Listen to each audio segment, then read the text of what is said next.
when Trump won in 2016. And so you're going to see conversations like, oh, this is we're exposing it now, and that's good because that's when they started a color revolution. No, no, no, no, no, no, no. We've been showing you guys now for like the last year how it started well back in 2016. But we're going to go through all this because the House Oversight today. Oh, sorry, that's the CIA. Let me get that out of there. There's also something else going on as well, where CIA was blocking um, any kind of investigation, stonewalling interviews with Hunter Biden's business associates. So that's something else that we can actually talk about as well, because that came out after this came out. And Post Millennial actually got the scoop on this, and they actually posted the original. I have it. I'm gonna go ahead and put the article up in the nest when I get home. I screenshot all 4 pages of it, and I'm going to read it and go through it. But let's let everybody kind of fill in, make their way in, and we're going to go through all this. We're going to go through the TIP a little bit, kind of explain what that is, the war game scenarios, who it was done. Rosa Brooks. Rosa Brooks is a law professor, attorney slash, might as well just say it, CIA, that was working in the Pentagon under the Biden administration. I'm sorry, the Obama administration, and then worked in compliance with Niles Gilman at the Berggruen Institute out in L.A., and they created this Transition Integrity Project in August of 2020. And now the Oversight Committee has subpoenaed, frozen, requested Zoom calls, requested emails, requested any correspondence at Georgetown University with Rosa Brooks at all. And it is going to show names and people connected at Stanford University. Guarantee you're going to see Michael McFaul in here. We're going to talk about EIP again and the censorship machine.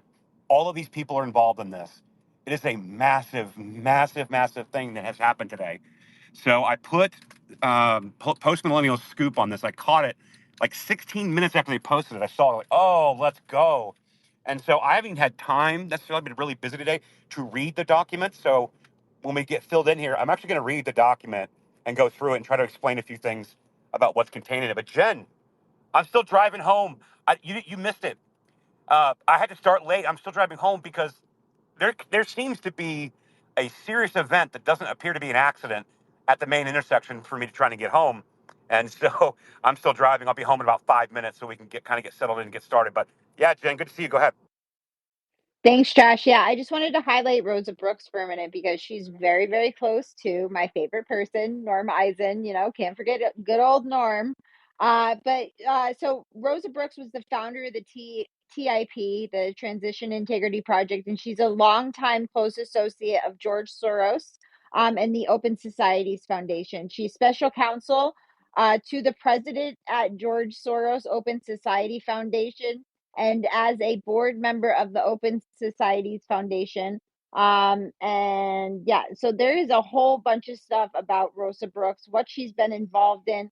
And if you go back, it was September 3rd of 2020. I have the article that she wrote, What's the Worst That Could Happen? The election that will likely spark violence and a constitutional crisis is one of the articles that she wrote following the Transition Integrity Project. So just wanted to point that out, Josh. No, it's a great call out. And real quick for you guys listening, I didn't bring the account in, but Millie Weaver and I have started a new project called the Sleuth Army. And we are going to be basically heading up investigations, doing research. We're going to do all kinds of things. And we created a new Twitter account. I can't verify it, I think, until tomorrow because I changed the picture of it. But the account is at Sleuth Army. If you guys could give it a follow, greatly appreciate it. So far, we've got a group of about 10 volunteers to get us kicked off doing investigations, doing research, assisting other larger projects on research, that kind of stuff. So expect to see a lot of great things. We had our first meeting last night, and a lot of the people that are involved are some of the best researchers I've found on X. And that's at Sleuth Army. I don't know if you guys can hear me because it just jumped onto my Wi-Fi because I pulled up at home. Jen, can you hear me okay? Yep, we can hear you, Josh. Great, great. And I So totally thought it was Thursday, not Wednesday. I'm so stupid. Sorry, Trash. today is Thursday. I thought, but for your meeting, I thought the Oh, meeting was no, that was Thursday, yesterday. not Yeah, that's okay. Wednesday. Sorry. Yeah, that's okay. But so we started that venture officially. It's at Sleuth Army, and expect to see a crazy amount of investigations and research. Like I said, some of the best people that I've met that do research are involved, and so it's going to be an excellent, excellent project. Please go follow us over there. Matter of fact, I'll probably even put it in the title. But yeah, so I'm ready to dig in. As you can hear, I just got home.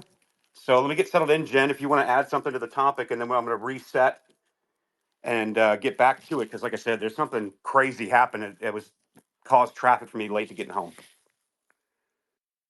Yeah, for sure.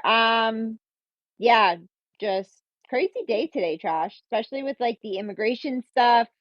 And then I highlighted a lawyer down in Texas who thinks it's a good idea to instruct illegal immigrants on what airports not to use if they don't want to get caught and all this other stuff. So, just been exposing people all day today. Couldn't happen to nicer people, I guess. But who knows, Josh. But Yeah. uh, Also, should guys, I it's do you want me to bring people up, Trash, or you want to go through the info first before we bring people up? What do you want to do? well, I mean, we could do either way. I just want to make sure that whoever's wanting to come up, that they're going to stay on topic with us, because I want to have a general conversation about this. But I think for like the quality of the information, so people really understand it, because it's a lot, right? That's so much. Like we've taken what 2 years basically to talk about this stuff. I'm trying to get it summarized into one space due to this House oversight. So I am home. I tell you what, if you want, we can bring them up, but just let's try to stay on topic, guys.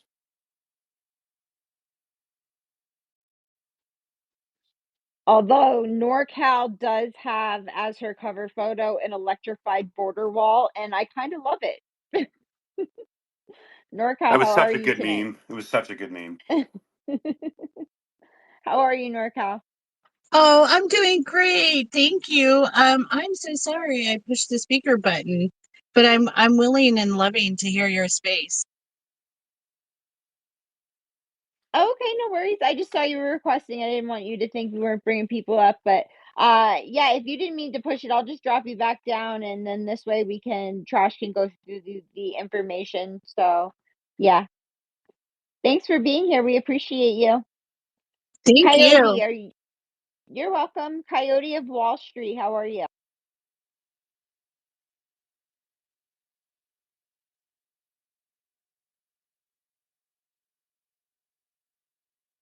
Coyote, did you want to speak? Oh, no, oh no, no, no! I'm just coming up because I seen what's posted. I'm ready for the discussion kind of part of it because I'd like to hear some opinions first, if you wouldn't mind. Yeah, no problem. Just if when you're ready to speak, just raise your hand and please don't interrupt Trash. Appreciate you. Kim, I hear you're My black pilled. my opinion is the government sucks. Big old donkey things. Well, that's always Here, nice. here. Like Some days it's I'm just doing worse I'm than more than others. frowny face, smiley face today. I'm like really just ugh. Kim's big mad, guys. Big mad Kim. Rightfully so too. So I get it. I get it, Kim. I know. All I right. try not to be black I don't pilled know how every day. I don't know how you've been doing for as long as you have, Jen, honestly. It's crazy. By the grace of God. That's how. All Sauce, right. definitely. Trash, go So ahead. I've got it here. Today, this was breaking. Post Millennial was actually the one that broke the story, and I'll start off reading a little bit of the Post Millennial's piece here. Looks like it was Jack Posobiec and Libby Emmons. I'm sure it got leaked probably to Jack or Libby, probably Jack. Scoop: House Oversight Committee launches an investigation into Transition Integrity Project housed at Georgetown Law ahead of 2024 election. And so he says, and this is Rep. Sessions saying it would be highly inappropriate for a university that relies on federal funding to conduct partisan political activity intended to undermine a lawfully conducted election. And oh boy, is it. And so I'm going to go over this article. Well, I'll kind of skim this article a little bit, but because there's a couple names that I would like to point out, but I really want to get to reading the full document here. I probably won't, I don't know if I'll read the whole thing because they do get a little wordy. But it's all here. So the article kind of goes through because I'm going to bring up Mary McCord. Mary McCord seems to find her name everywhere around this stuff.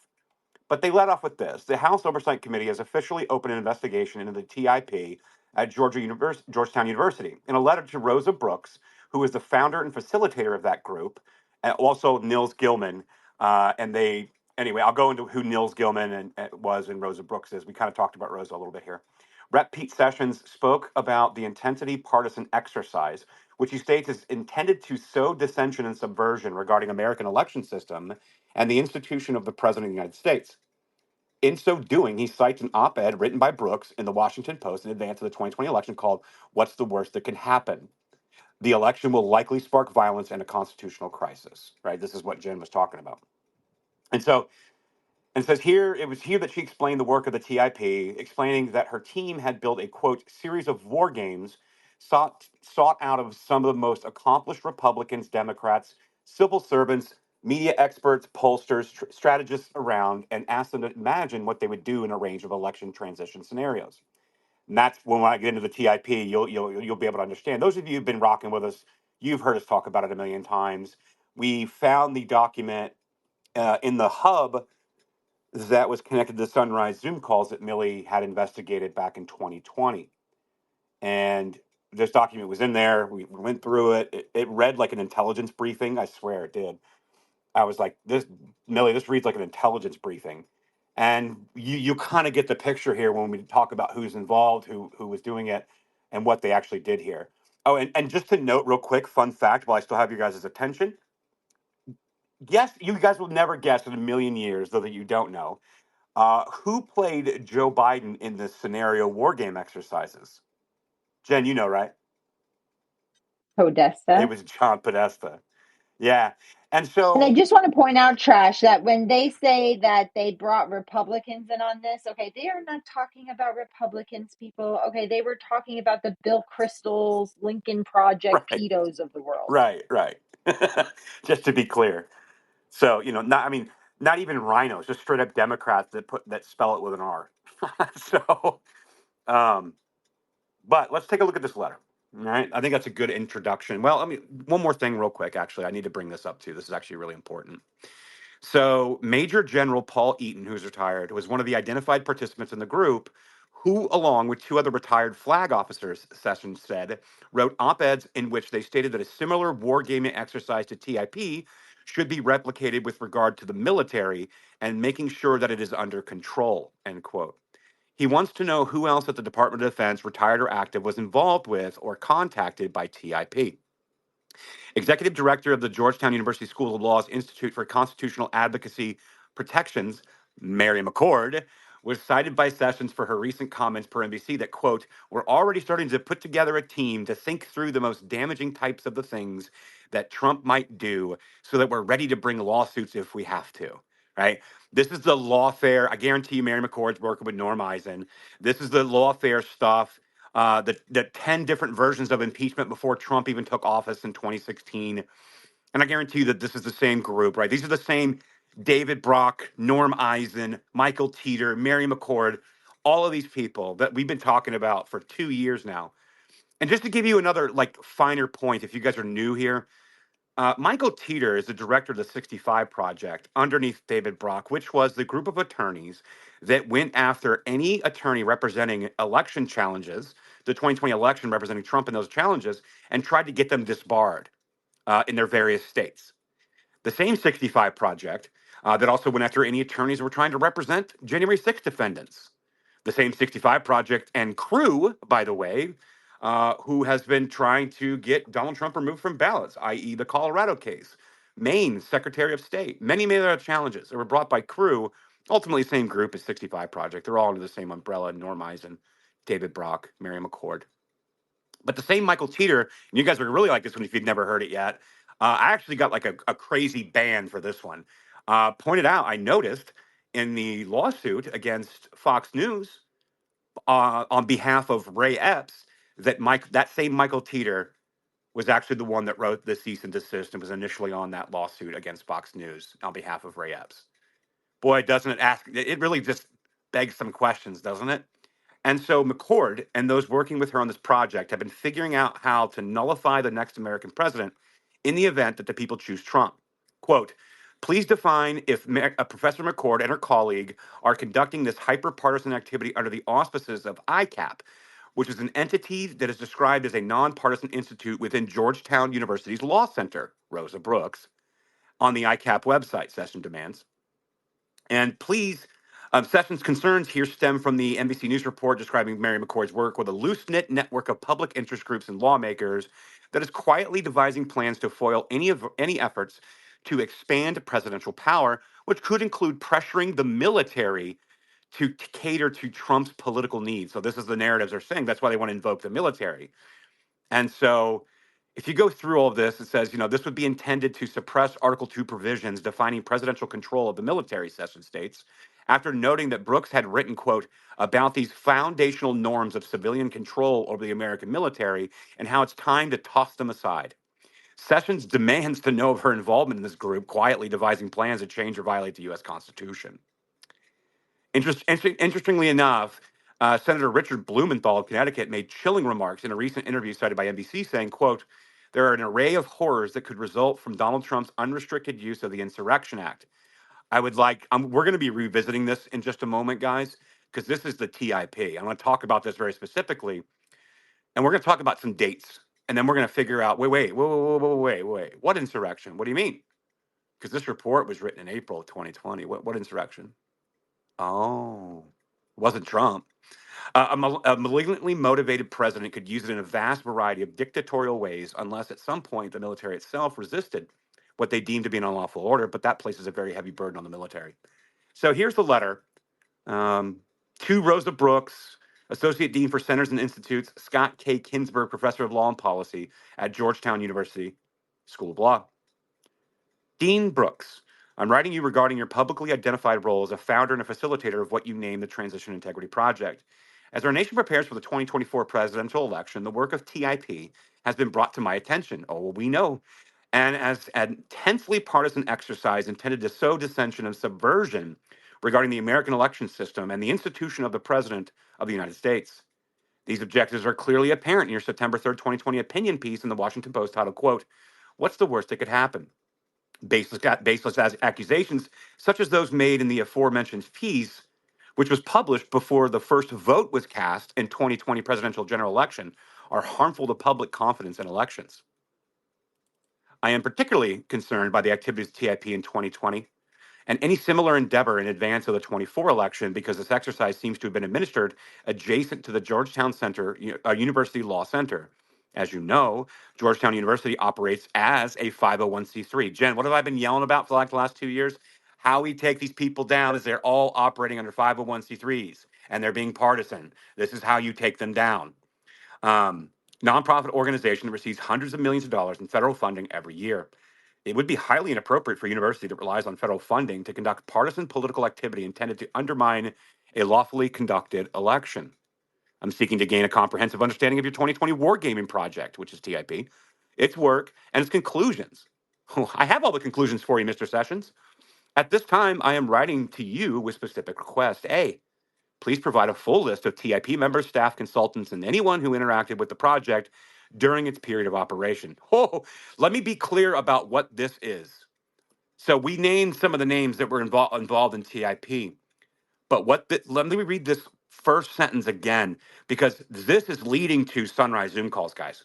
And when that gets to the Congress, and they saw how these horizontally aligned affinity groups like BLM shut down DC, Sunrise Movement, Antifa, and members of Department of Homeland Security, current and former contractors for the intelligence community, local politicians, and these groups who all created this plan to burn down cities, to create unrest and chaos, sow dissent, and to ultimately lead to a lot of what happened on January 6th. Yeah, Jen, go ahead. I would say that the Sunrise Zoom calls, and Millie and I have talked about this. I would argue that they are direct result of the Transition Integrity Project 100%. because they became the foot soldiers That's right. of what they decided in these in the Transition Integrity Project. That's correct. That's why I said, let me read this sentence again. That's why it's so important, because it's 100% correct. Remember the timeline, right? This report, they did it like in April. It comes out. And then Zach Malik, was it? Yeah, Becky Bond and Zach Malitz. They created a document called The Count, which I've put together a thread of. If someone can play audio, because I don't have my laptop, I have my new computer, but I haven't set up the audio yet to be streaming yet, so I can't stream. Kim, can you play audio? I sure can. Because what we're gonna when we make our way there, I have the videos. I put together a thread of this hour-long video. So people are saying like, "Oh, you could have written the document called The Count. This looks like anybody could have done it." Look, it's hosted on a Google Drive. Yeah, except for on YouTube, Becky Bond and Zach Malitz, who are the authors of it, go over it for an entire hour on YouTube in their own faces and voices. So That came from Twitter Spaces. Remember, yep. we were going over the count, and then someone messaged me, and they're like, "Well, do you want to hear it in their own words?" I'm like, "Yes." Yes, yes, I do. So, saying all that, I didn't mean to get too off course here, but I really want to drive this point home with this first sentence of Section A here, because all of these people, all of these groups are connected to the TIP. See, the TIP, when they war gamed it, and we're going to go over this, when they war gamed it, they knew that they had to maintain perception in the country that Donald Trump, Orange Man bad, that it was the freest and fairest election of all time because they knew they were going to steal it. And they knew what the hell they were going to create should they have somehow let the harvesting operation get out of hand and Donald Trump still ends up winning. They were going to riot, chaos. It's all over there. It's in the war games. It's in the document called The Project. I'm even going to read from you, page 35, one of the paragraphs that I've read many, many, many times for people, where it explains exactly to the T of what happened on January 6th. And for people that haven't heard this yet, just buckle up, grab a drink, get some popcorn, because I'm resetting this narrative again. It's not, I mean, I'm not a narrative, the story again. We've been doing it. Millie's been doing it for 4 years. I've been doing it for 2 years. We're going to set this narrative. We're going to set the story straight again, because we have to be ready for the narrative propaganda machines at legacy media to come out and spin this in a million directions. I mean, I'm already getting attacked by like lefties with no blue checks, which means they could be regular, they could be bots, they could be sock puppets. I don't know, but my replies are full of that shit today. And so we are way over target. So here we go. Saying all those things, right? Let me go real quick. TIP first, The Count second, Zach Malitz, Becky Bond. Transition Integrity Project, Rosa Brooks, Niles Gilman, John Podesta, the Who's Who, Lincoln Project, Bill Kristol, all these guys were involved in this, Mitt Romney. And the CIA carve outs, the IRI and the DRI, I believe. They're the two intelligence wings of the parties. And so out of the CIA, like they're the ones that like liaise with the CIA. They're just both on both the Republican and Democrat side. There's all these people. Plus Rosa Brooks, plus all these people I've named, plus the Sunrise Zoom calls, Lisa Fithian, Black Lives Matter, Shut Down DC, Antifa, Sunrise Movement, The Count. Everything happened in those Sunrise Zoom calls. And let me read this again because it's all connected. There's a through line. So again, Sessions asks, Section A, please provide a full list of TIP members, staff, consultants, and anyone who interacted with the project during its period of operation. Oh, baby. Various public reports have identified over 100 participants, but only 15 names have been published. Please list any TIP participants who held an active United States government security clearance and building passes at the time of the project was in operation. Oh boy. Oh boy. List any participating institutions, programs, and individuals who received or participated in any active, pending, or anticipated federal salary, contract, grant, or fee during the duration of the TIP project. So let me be clear of why they're putting this in here. This has to do with the Hatch Act, right?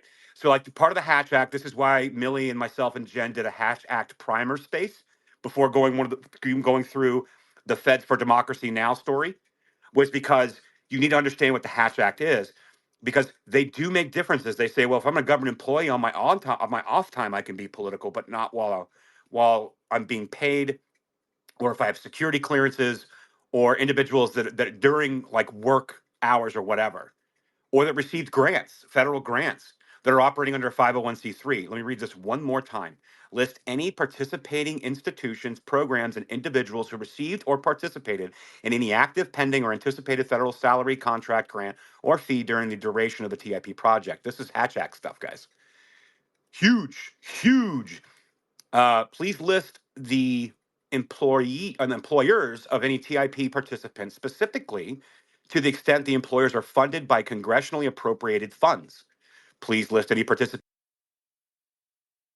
indirectly government through tax-deductible charitable contributions. Boom. This is a big one, too. This is a big, big one here, too. Please list any participants who have passed or anticipate passing the bar to appear before federal courts. Oh my God. Please list any professors, instructors who teach students at federal expense and who teach students for the purpose of working in the federal government, either directly or under contract. I'm seeking to gain a fulsome understanding of your 2020 wargaming project, its work, and its conclusions. Oh boy, do I really want to talk about Michael Lodenthal and University of Cincinnati and the DHS grants. But that's another time. That'll have to be another time. We'll talk about that. That was a story that was leaked, whistleblowed to Heritage Foundation last May. I covered that extensively. I've even brought it up a couple more times. If you guys might remember the pyramid of far right media or whatever, that's where that came from. All right. Number C, letter C, sorry. Please provide a complete list of venues, meeting locations for any and all TIP and TIP related meetings or gatherings as described in the above section. D, please provide a specific and detailed list of any and all federally owned, operated, leased, funded, and or subsidized assets and or any such assets or locations used by any and or all TIP participants in connection with TIP's activities without exception. This is so crazy because this is why Jen and myself and Millie and but damn bunch, a lot of us out here that are always covering this stuff are saying, remember the names, remember the names, remember the names. Because when you remember the names, you'll see how they connect to all this bullshit. But the thing is about it is that right here, Sessions and the House Oversight is like, yup, we remember the names too. And everything that these people have touched, which is everything that we've covered this year, is going to have to be brought into this conversation. I don't think I really, Jen. I don't know. I don't know if people. Well, I mean, I think the people in this space do, but I don't know how people really, really realize how massive this is because this could take down the entire censorship industrial complex. It can take down the entire couple revolutionaries like the Michael McFaul out at Stanford, the Hoover Institute, Renee DiResta, Alex Stamos doing the EIP, the Election Integrity Partnership, that later became the Virality Project. These are all the same people involved in this. SJ Terp and Disarm Foundation Framework and psychological operations paid for by DOD, NGOs, contractors, and taxpayer money to be run on American citizens, as we saw in the CTI League files, right? I'm actually working on something as well that hasn't come out yet that is leaking to me. And these people are in, it's Graphica, DOD, Pentagon, they're all connected to this stuff as well. That story's coming soon. We're probably going to release it under Sleuth Army. It'll probably be one of our first stories. Again, follow at Sleuth Army. We just started that new venture up. It's really exciting. Letter E. One of the publicly identified participants of TIP was Major General retired Paul D. Eaton. In 2021, General Eaton published an op-ed with two other retired flag officers in which they stated that a similar war game exercise to TIP should be replicated with regard to the military and making sure that it is under control. Please identify any active duty, military, or Department of Defense officials with whom you or anyone at Georgetown Law Center or your affiliates have contacted for the 2020 TIP effort and present any project. F. Recently, here she is, Professor Mary B. McCord, the Executive Director of the Georgetown University School of Law's Institute for Constitutional Advocacy and Protections, also known as ICAP, said, quote, we're already starting to put together a team to think through the most damaging types of things that Trump might do so that we're ready to bring lawsuits if we have to. I went through Crew. I went over 65 Project. Please define if Professor McCord and her colleagues are conducting this hyperpartisan activity under the auspices of ICAP, which is an entity is described as a nonpartisan institute within Georgetown University Law Center.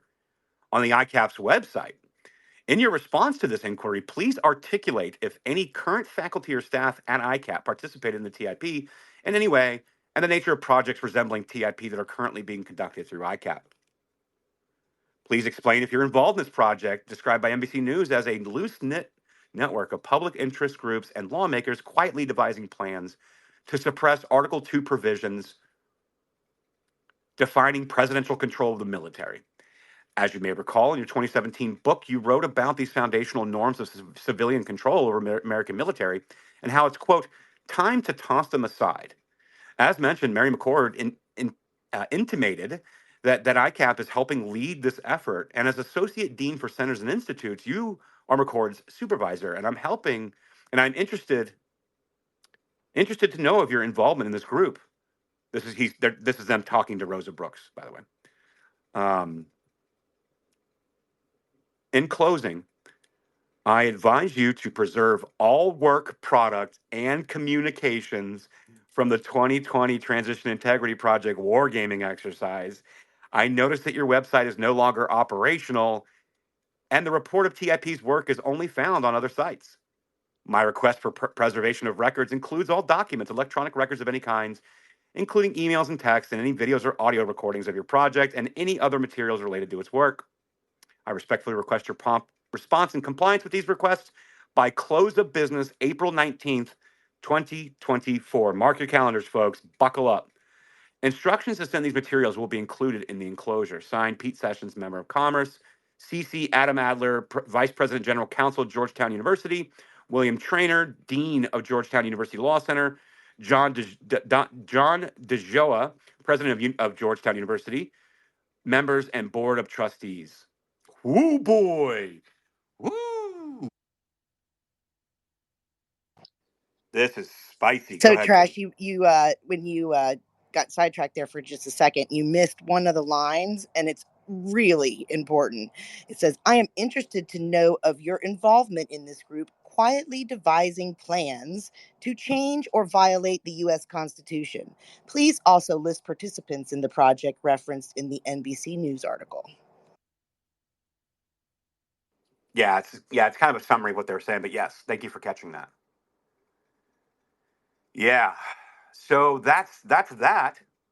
And let me, if you guys give me a minute, I will pull up my documents. Let me go to my highlights tab. Just so you guys know, there's been an algo change. You might want to start putting things in your highlights. They're going to start boosting stuff that's put in highlights. I've been putting it in there for 2 years now. And also your pinned tweet, if you do it once a day, a different pinned tweet, it automatically goes to your highlights tab, and it gets super boosted in the algo. Just a little FYI on that. But let me go grab that. Jennifer, Kim, you guys have comments while I go grab these documents? I do. I have a comment about the fact that, this omnibus bill is funding all of this stuff still. That's a little bit irritating. Yeah, and the way they describe it in it, and like almost to a T. But at least Pete Sessions is stepping up, and he really covered his bases on this. It sounds like maybe somebody was listening to one of our spaces, because like he pretty much lays out like the 501c3s, the NGOs, the lawyers, like kind of a beautiful piece of like work right there. I mean, it is one of the prettiest letters I've read in a long time. There's so much good stuff in here. So like, I needed this space tonight because, again, I'm very frustrated with what happened today, and I was like, I need some smoking gun therapy. Yeah, I mean, I love that they're being so thorough, and especially with the 501cs, right? You're seeing all that, like that's a whole leftist, like big picture approach to everything. They just bury everything in a 501c, and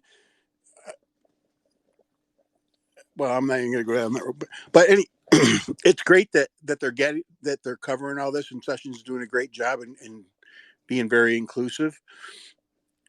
But in the end, we get no accountability unless we get control of the DOJ, right? Like House can investigate anything they want, but it's going nowhere right now.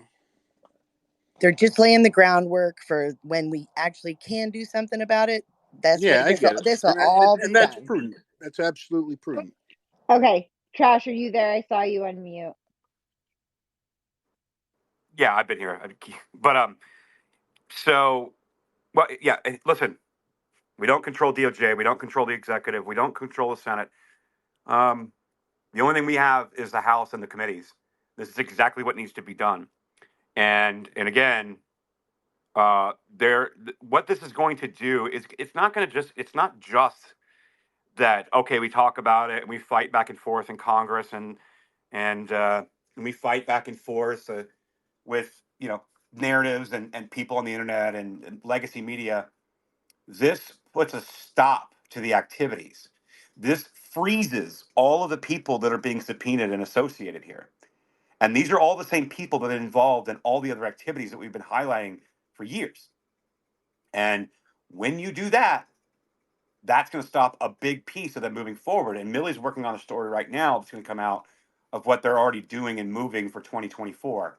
So keep your eyes peeled for that. Follow Millie Weber, follow Sleuth Army, obviously up us in the speaker panel.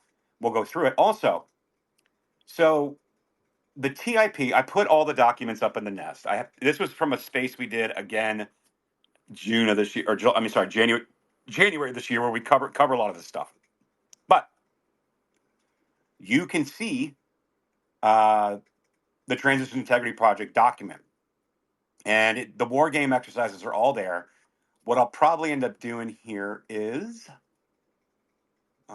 just kind of going through the documents with you guys. I'll probably read like just the open, like the initial part of this. But this was in August 3rd of 2020. Now, this is the report that came out August 3rd of 2020 for the TIP, but I believe they did this in like April of 2020 when they actually ran it. And so it shows, they kind of talk about the Bush v. Gore situation in 2000, electoral dysfunctions, and all these things. And when you read these documents, you have to remember, right? This is written for partisans that are participating in this stuff. So it's not written for you and me to read. We were never supposed to see this. It was written for the lefty groups to then take it and formulate a document called the Count and create the ground shock troops to be able to carry out what they war gamed in this TIP. And it says the Transition Integrity Project was launched in late 2019 out of concern that the Trump administration may seek to manipulate, ignore, undermine, or disrupt the 2020 presidential election and transition process. TIP takes no position on how Americans should cast their votes or on the likely winner of the upcoming election. Either major party candidate could prevail in the polls in November without resorting to dirty tricks, quote unquote. However, the administration of President Donald Trump has steadily undermined core norms of democracy and rule of law and embraced numerous corrupt and authoritarian practices. This presents a profound challenge for those from either party who are committed to ensuring free and fair elections, peaceful transition of power, and stable administrative continuity in the United States. Okay. The American people should have the right to choose their next president without intimidation or interference in the normal electoral process. Words like norms, normal electoral process, this is completely normal. We have to maintain the perception of all these things because it was critical that people didn't wake up to what was really happening, and they're telling you that Donald Trump's a racist and he's an authoritarian. Meanwhile, they're doing racist or authoritarian things and burning down cities and hurting people, killing people. There's many people killed during the Summer of Love and so on and so forth. And it says, so you skip down, it says, each simulation exercise involved 7 teams, each composed of 2 to 3 people. The teams were constructed to allow players considerable flexibility to adopt different identities at different points in the game. Using a matrix game format, the teams were 1, the Trump campaign, Team Trump; 2, the Biden campaign, Team Biden; 3, Republican elected officials; 4, Democratic elected officials; 5, career federal government employees, civilian and military, and political appointees; 6, the media, right wing, left wing, mainstream; 7, the public. This team consisted of polling experts. Um, Teams were made up of participants with real life experience in these types of roles they were asked to play. Under the rules of the Matrix game, teams presented with the initial scenario that could take any action they wanted. The chances of success of each team action were determined based on robust argumentation among all teams and the adjudication of a white cell, as well as a randomizing factor based on dice rolls. It is important to note that the exercises were not designed to model or simulate legal strategy, but rather to better understand the potential political mobilization and media dynamics surrounding potential electoral contestation and how candidates might exercise political power to achieve a win. And so you go through this, and they've got the different scenarios. And the one where Trump won, they basically had to create a show of numbers in the streets and actions in the streets may be a decisive factor in determining what the public perceives as a just and legitimate outcome. Listen to that. Listen to that one more time. A show of numbers in the streets and actions in the streets may be a decisive factors in determining what the public perceives as a just and legitimate outcome. So they're saying that we can brainwash and censor people to oblivion, astroturf a narrative, and then show, if Trump wins, show that this is truth and this is Trump's coup. This is Trump's coup. And the demonstration in the streets is legitimate. And this is going to help sow like the legitimacy of what just happened and blah, blah, blah, blah, blah. And he's a tyrant and all of these things. And so that's one of the things that they gamed out. And this is how many pages is this? 22-page deal. And it goes through all of this. Game 1, ambiguous result, unsure, right? Game 2, clear Biden victory. Game 3 was a clear Trump win. And Game 4 was a narrow Biden win. And they go through the scenarios. They say exactly what needs to be done up to Election Day, through Election Day, hitting all the different dates, all the different target dates in December and January and so on and so forth, and what they needed to do. The whole thing to steal the election. It's what this is. It's what this is. And in using the rules that they changed unconstitutionally in states, using the ground troops and these harvest operations, which we've talked about ad nauseum. We've talked about the get out the vote poll worker operations, including Stacey Abrams, who had a group in Georgia, and many other people all in all these swing states, around the swing states, where they changed election rules. They created these get out the vote ballot harvesting operations, and then they staffed all the polling locations with young Marxist trained or trained poll workers to ignore any challenges from Republicans about what's going on inside those polling stations. They had the whole thing gamed. And then comes a document called The Count by Zach Mallitz and Becky Bond in August. August or October. I'll pull the document up in 2020. And just listen to this, just so we're clear. Let me pull it back up. I just accidentally closed it. Give me just a second. But if I can't see hands, anybody want to add something while I go pull this up? Remember the names. Remember the names. Remember the names. Well, exactly. And also just remember this, like how Donald Trump was going to use the Insurrection Act. Why? What insurrection? This was gained at the end of 2019 and early 2020. What insurrection? He was going to use that act? What do you mean? Oh, you mean he won and you guys took to the streets and burned everything down and trying to create an insurrection. That's what they mean. You see, because when you go to page 35 on the document called The Count, written by Zach Mallitz and Becky Bond, it tells a very specific story, and one that I'm going to read to you. And in this document called The Count, let's see where everything is. Okay. We've had so many spaces on this, and my thread is like way down because we've been talking about this for like a year and a half. Okay, let me pull it back. Okay, here we go. So the document called The Count, it dates back to October 2020. It outlines the plot to frame Trump for January 6th. And Millie Weaver got this document in the investigations of the Sunrise Zoom call. And on page 35 of this document, it says, Democrats in Congress must use every constitutional, procedural, and political means necessary to delegitimize Trump's attempt to usurp the presidency up to and including voted in unison against any Republican effort to count Trump's electoral college votes, ordering the sergeant at arms to remove Republicans from the House chamber, boycotting the electoral college count, and staging protests inside of the Capitol to make it physically impossible for Congress to meet. Boy, that sounds familiar. Matter of fact, when I think about what happened on January 6th, who was about to start speaking and What were we going to start hearing on the Congress floor? Was that Paul Gosar out of Arizona with election irregularities? And we were going to start examining with Mike Pence what some of the stuff, the shenanigans that happened that they gamed out in the TIP, that they gamed out in the Sunrise Zoom call meetings, that they gamed out in the document called The Count here. How did they know there was going to be an insurrection, that Donald Trump was going to use an Insurrection Act back in 2019? How did they know what was going to happen on January 6th? By the way, why were current DHS employees, intelligence contractors, getting on Zoom calls, gaming out the election scenario, gaming out where all the police stations were in DC, gaming out how to access the White House, Taking over government gaming out buildings. and how to take over government buildings? And these were the same employees and contractors that were having meetings with horizontally aligned affinity groups like Shutdown DC, Antifa, BLM, Sunrise Movement, which we see Sunrise Movement doing very similar things today. I might add that Sunrise Movement actually came mostly out of Hillary Clinton's campaign staffs.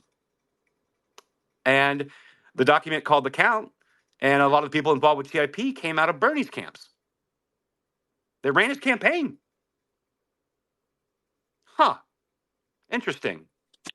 And so if you guys can play the clip, let me go see if I can go find my video thread. Well, You know and what? I could probably just Trash, find the video. remember when we started looking into what happened to the 2016 Hillary people, we found all of those tweets and everything from the 2016 Hillary people that were like, oh, well, we're now the Sunrise Movement and like we've gotten together. So, right, like the Hillary people became the Sunrise Movement. Correct. That's correct. And yeah. And so we go to my profile and we're going to search. I put out a little video thread. Excuse me. Sorry. I'm like typing with one hand.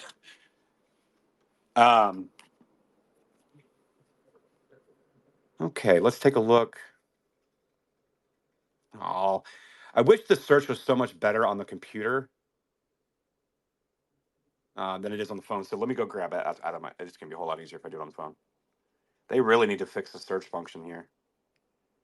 No worries. Grizzly, I saw you on mute. Did you have something that you wanted to add?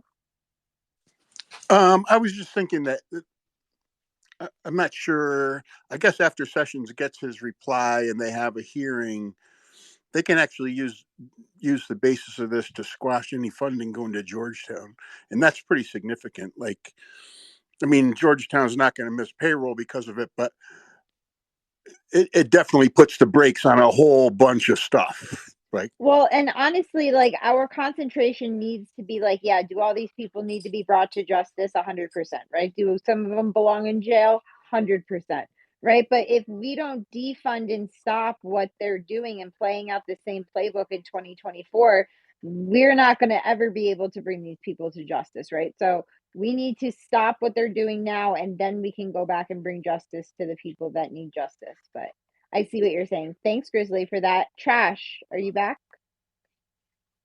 Yeah, and I DM Kim where I put just quick clips from the authors of the document called The Count that I'm talking about right now.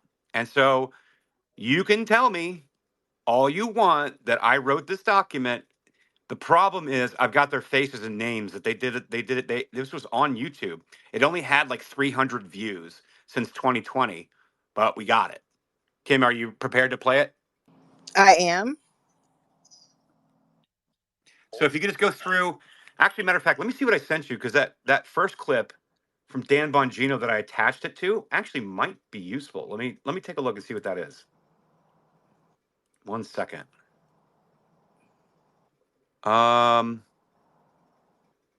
Yeah, can you play the Dan Bongino clip first, and then we'll go into the document called The Count?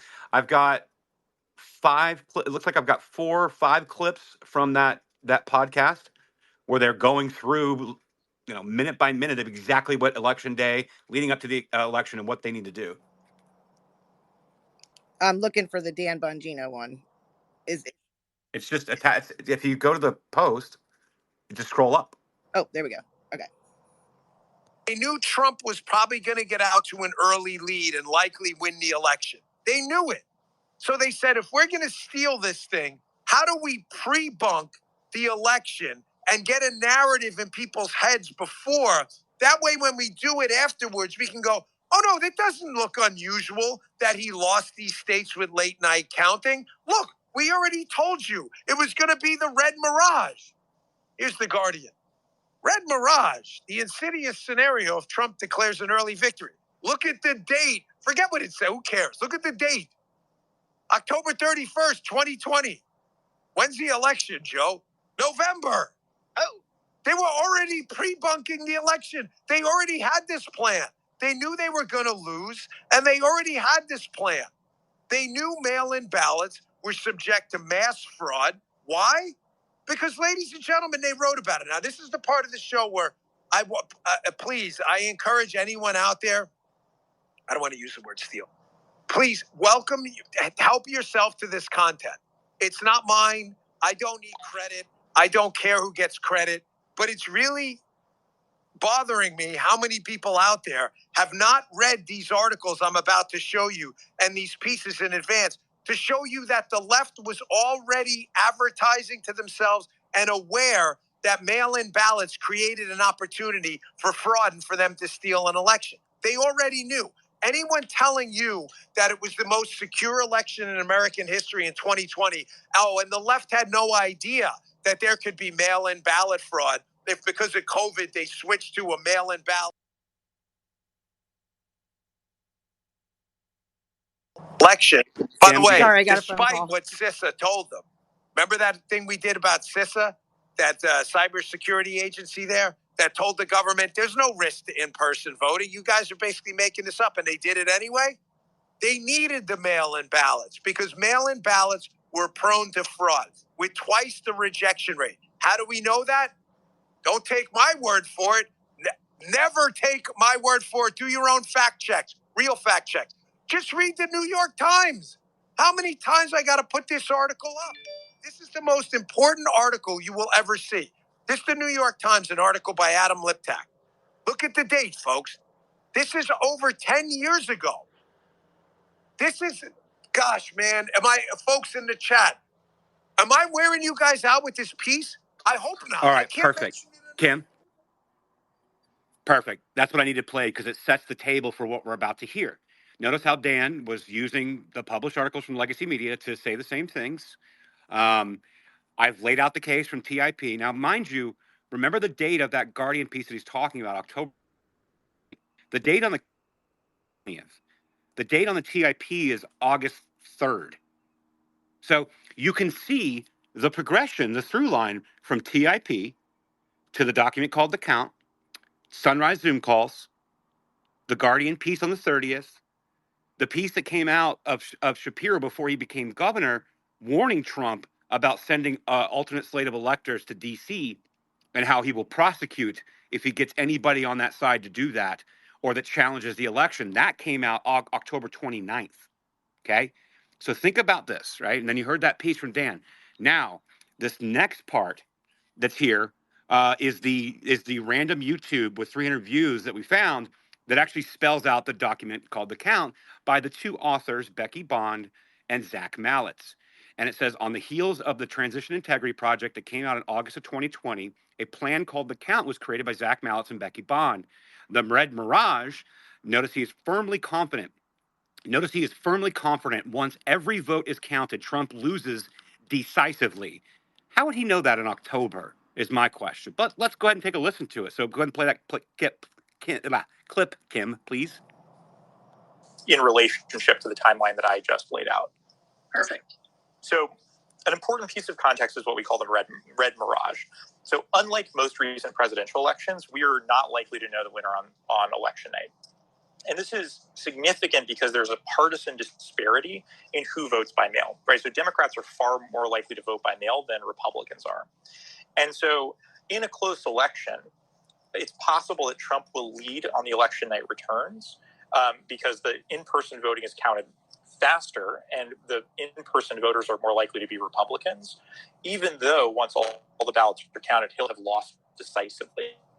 gives him an incentive to declare victory on election night and say that we should stop counting polls in relationship to the timeline that I just laid out. Perfect. So an important piece of context is what we call the red. All right. So that was Zach Mallitz talking to Becky Bond, talking about the very thing that we just laid out. Keeping the impression, something Dan was talking about as well, keeping the narrative, keeping ahead of it, making sure that everybody thinks it's normal. And this is the Red Mirage. Don't worry. We had the piece come out in The Guardian affirming this from the Red Mirage. Talking points went out after the account was sent out and sent around to all the groups, all the legacy media, what I like to call the apparatchiks of the regime. And they're playing it through. The next clip I found, well, this is a whole hour long, so I clipped it, just some of the important stuff. But if you want to watch the whole thing, I do believe I linked it below. And so I'm going to go through this one more time. And so here they lay out the entire timeline, expecting and planning on what Trump might do and how they're going to maintain perception in the public that this is an attempted coup by Trump and that everyone should stay the course, but they'll have enough because they're going to have enough ballots to overcome. And it's laying out the timeline. November 3rd, Election Day. Trump declares victory on calls on election night results. November 3rd through December 8th, Trump and his allies successfully delay and disrupt the ballot count with legal challenges and so on and so forth. Then December 8th through December 14th, the Democratic governor lawfully appoints Biden electors. Republican legislators use chaos in ballot count as a pretext to illegally appoint an alternate slate of Trump electors to the Electoral College. Will you play that for me, Kim? Exactly what we were expecting in this election is that on November 3rd, the beginning of Trump's attack on our electoral system will be a declaration of victory. He'll say, the election night returns have me in the lead. Any ballots counted after this are fraudulent. Then his campaign will immediately attempt to delay and disrupt the ballot count. They'll do this using two sort of categories of tactics. The first are legal and administrative challenges, right? They'll actually try and legally tie up or force to be disqualified ballots in key swing states. And it's also likely that Trump will incite violence by his supporters, right? He's already done this. We heard him from the debate stage, call on his supporters to be quote unquote poll watchers, which what that means, let's be real, is intimidating voters and trying to get them not to vote. We can expect the same thing after the election, that he'll incite violence against election administrators and potentially try and disrupt the count itself. And so in the worst case scenario, one or more contested states will fail to complete their ballot count before the safe harbor date and before the Electoral College meets on December 14th. This is where sort of the things get really crazy is, before December 14th, we would expect that the Democratic governor in a key swing state like Pennsylvania, Wisconsin, or Michigan, right, which is the other states where this is most likely to break down, we'd expect that they would appoint the lawful Biden electors. And then what could happen is the Republican legislatures in those states, right, all three of those states have a Democratic governor and a Republican-controlled legislature, as does North Carolina. The legislature would meet and would argue that the election has essentially failed, that as a result of chaos caused by Trump and his campaign and his supporters, or because the ballot count was significantly delayed, or even because of their baseless assertion that the ballot count was contaminated by fraud, they would argue that they have to appoint a slate of Trump electors to the Electoral College. So, again, this is October. What's baseless? How could you even determine that something that's happening in the future to be baseless? How could we know that Trump would incite the Insurrection Act unless, if he won, that was specifically what they were going to elicit and what they were going to do, as in their own words in the TIP and in the document called The Count. And you're listening to him here saying, obviously, the baseless assertion that there was fraud in the election. Oh, well, I guess Zach Mallitz has got a time machine with Doc and Marty McFly, and I guess they went ahead and flew ahead in time, or this entire structure was gamed, framed, and ready to go, and they're deploying this document so people understand the message, and they don't have to have centrally coordination on the days of because they've already well planned in advance and they've already got it gamed out. Which is more likely scenario? They got a time machine, or they set the whole thing up. Hey, Trash, right. Can I ask you a question? But let me get through this first, and then yes. Well. Yep, absolutely. I'm almost done. So the next one, number 4. Here, they deem it illegal to send an alternate slate of electors to Congress to be considered, which there is historical precedent that is in fact not the case. But remember, this is all about perception in the public. If you guys remember Nixon, you guys remember JFK and Hawaii and the alternate slate of electors. Listen, they've been sent millions of times, right? There's precedent for this, but they're determining that it's illegal, right? And this is why you saw all of the alternate slate of electors getting prosecuted up in Michigan, because this is the narrative they're trying to maintain and keep up. It's all about perception. Yeah, Kim, go ahead. Be clear, that's illegal.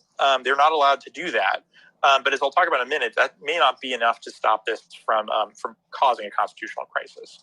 And so what we mean by contested election is that in one or more contested states, rival slates of electors, one for Biden and one for Trump, meet on December 14th. They vote for the candidate to which they're pledged. They send competing slates of electors to Congress. And at that point, it's left to Congress to decide which slate of electors to count and which to discard. And as we'll talk about more in a moment, the law that governs this is virtually untested and quite convoluted. So it's unclear exactly how this type of dispute would be resolved. And again, if we don't have a president or a vice president chosen on or before January 20th, then the Speaker of the House will be sworn as the acting president. Be clear. So again, this is highly irregular. It is illegal. And we're already determining that it's a bad faith attempt. So that leads me to my last post in this run before I get to reading page 35 again, just to be clear, because I'm going to drive this point home. And all of this is up in the nest, by the way. Number 5, finally here, they lay out what is going to be deemed a constitutional crisis by Trump launching a bad faith attempt of subverting the process and norms. Remember this. They want perception, norms. This is normal process. This is fine that we're counting ballots for 2 weeks, a month, up until they even talk about up until January 20th if it's not settled by then, because they're still counting ballots, right? They want it to be normal. The perception of the public is we have to believe that this is a normal process. It's not. Nothing's normal about it. Even the Supreme Court of Pennsylvania deemed it not unconstitutional, yet they still said, screw you, we're going to do our own thing anyway. But finally, here they lay out what is going to be deemed a constitutional crisis by Trump launching a bad faith attempt of subverting the process and norms by asking Congress to consider different electors, alternate slate, and more importantly, to hear on the Congress floor evidence of irregularities and possible fraud. Go ahead, Kim. To draw out of this, there are 2 things that we consider triggers for a constitutional crisis.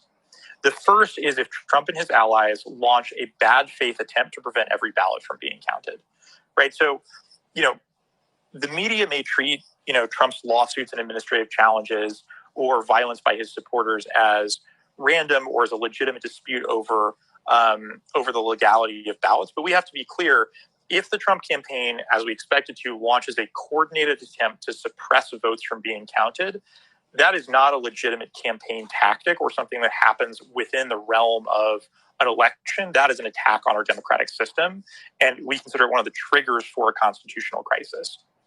The second trigger is that in a state that Biden wins, Trump's electors, likely appointed by the state legislature, meet, vote for Trump, and send a record of their votes to Congress.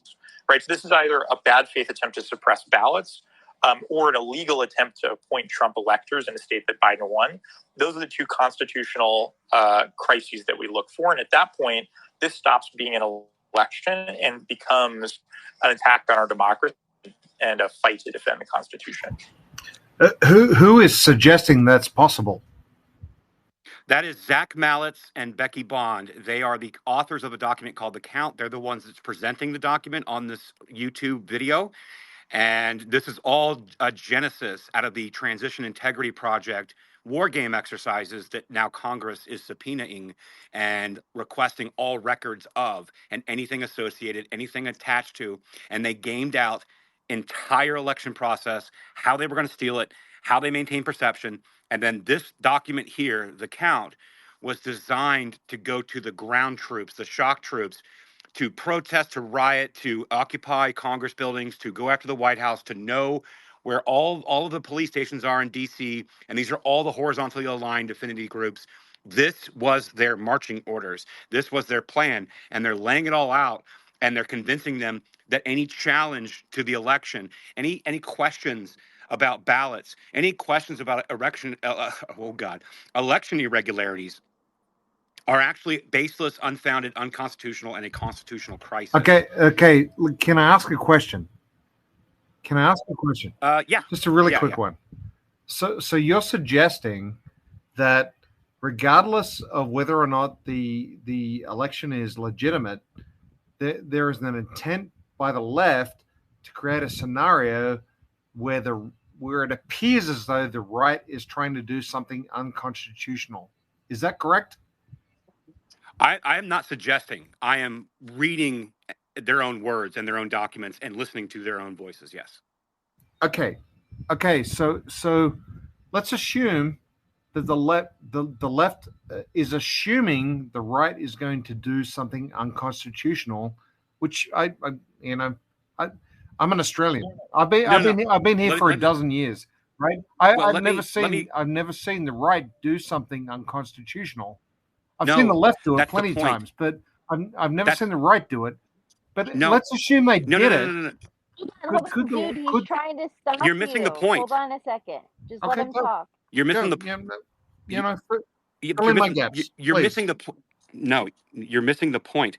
What they're doing is they're going to frame any challenges as a constitutional crisis, as this is something that is against the norms. That we already understand. Basically, what they're presenting here is that they understand the outcome of the election because they gamed it all out. They've got the entire network and framework built. They're not suggesting, like, in a good faith attempt, that the right is going to try to do something. What they're saying is any challenges is unconstitutional. Any challenge is baseless. Anything that they raise a stink about, and they're trying to gin up the base and the foot soldiers to convince them that Trump is going to try to commit a coup by challenging the election that they've gamed out. It's the language framing to the shock troops on the ground to get them, stirred up so they go out and do the bidding of what needs to be done as a result of the TIP war game exercises.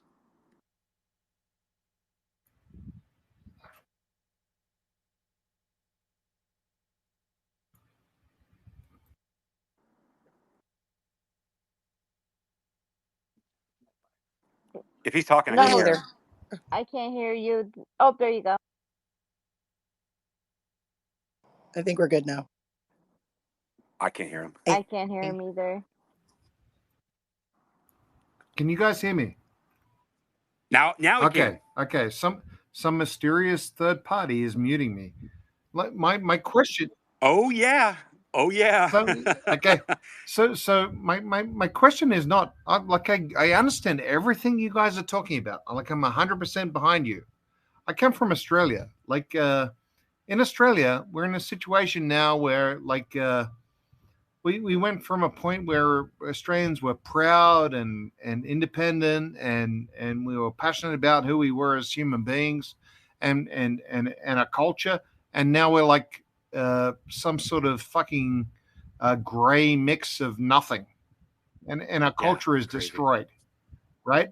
I know. And I'm over here in the US. I live here now. I'm married to an American woman. I've been here for 10 years, right? And I'm extremely passionate about the documents that you guys have that Australia does not have, right? And what I'm wondering is if we get to this election and Trump wins, how quickly can you fix things? I understand everything you're saying. I understand. There is Satan at play. There are bad things happening, right?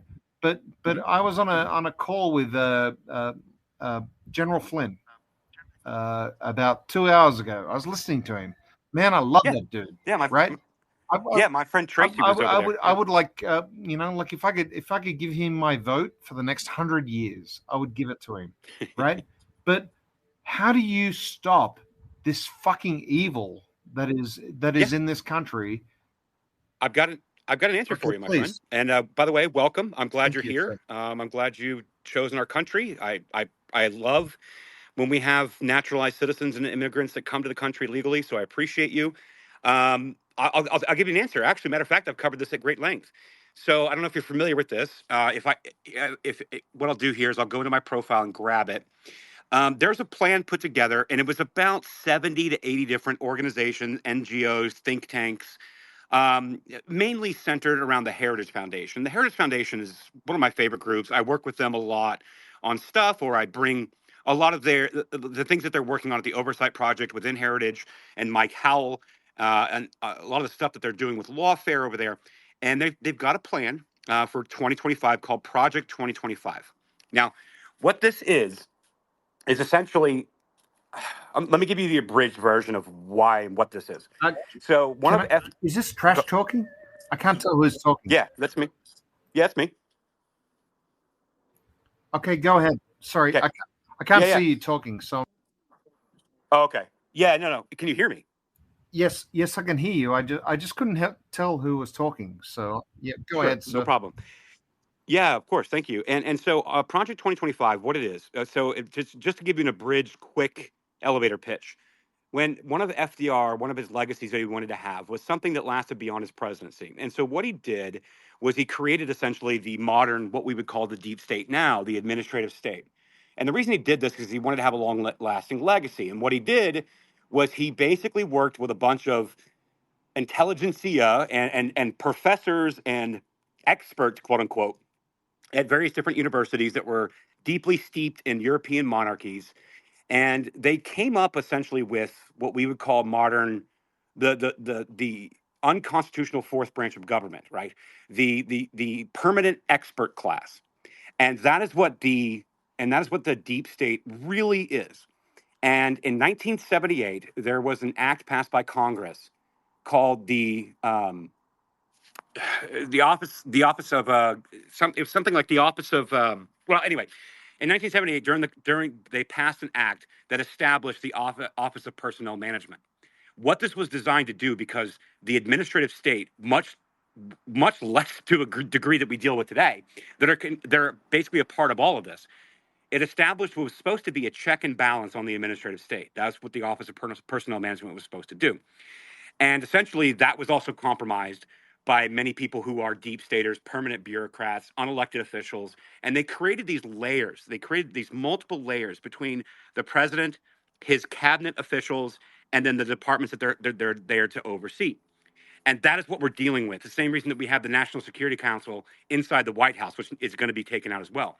Project 2025 is designed to do this. Utilize the Office of Personnel Management and basically put a check on what is basically affectionately known as the DMV class, meaning unelected bureaucrats that are lifetime, left-leaning government workers and officials, and actually be able to, not only using Schedule F, which was something popular, but there's 13 other mechanisms that they can use, and actually be able to move around, redirect, repurpose certain offices, put certain, like Department of Homeland Security, under a different purview that has less black off the books funding and more transparent for the American people. Move these people around, give them an opportunity to say, hey, if you're going to be subverting us and leaking stuff at your will, and you're going to be subverting any kind of presidential administration, both left or right, that comes in, and it gives the cabinet members power again over what they're supposed to preside over.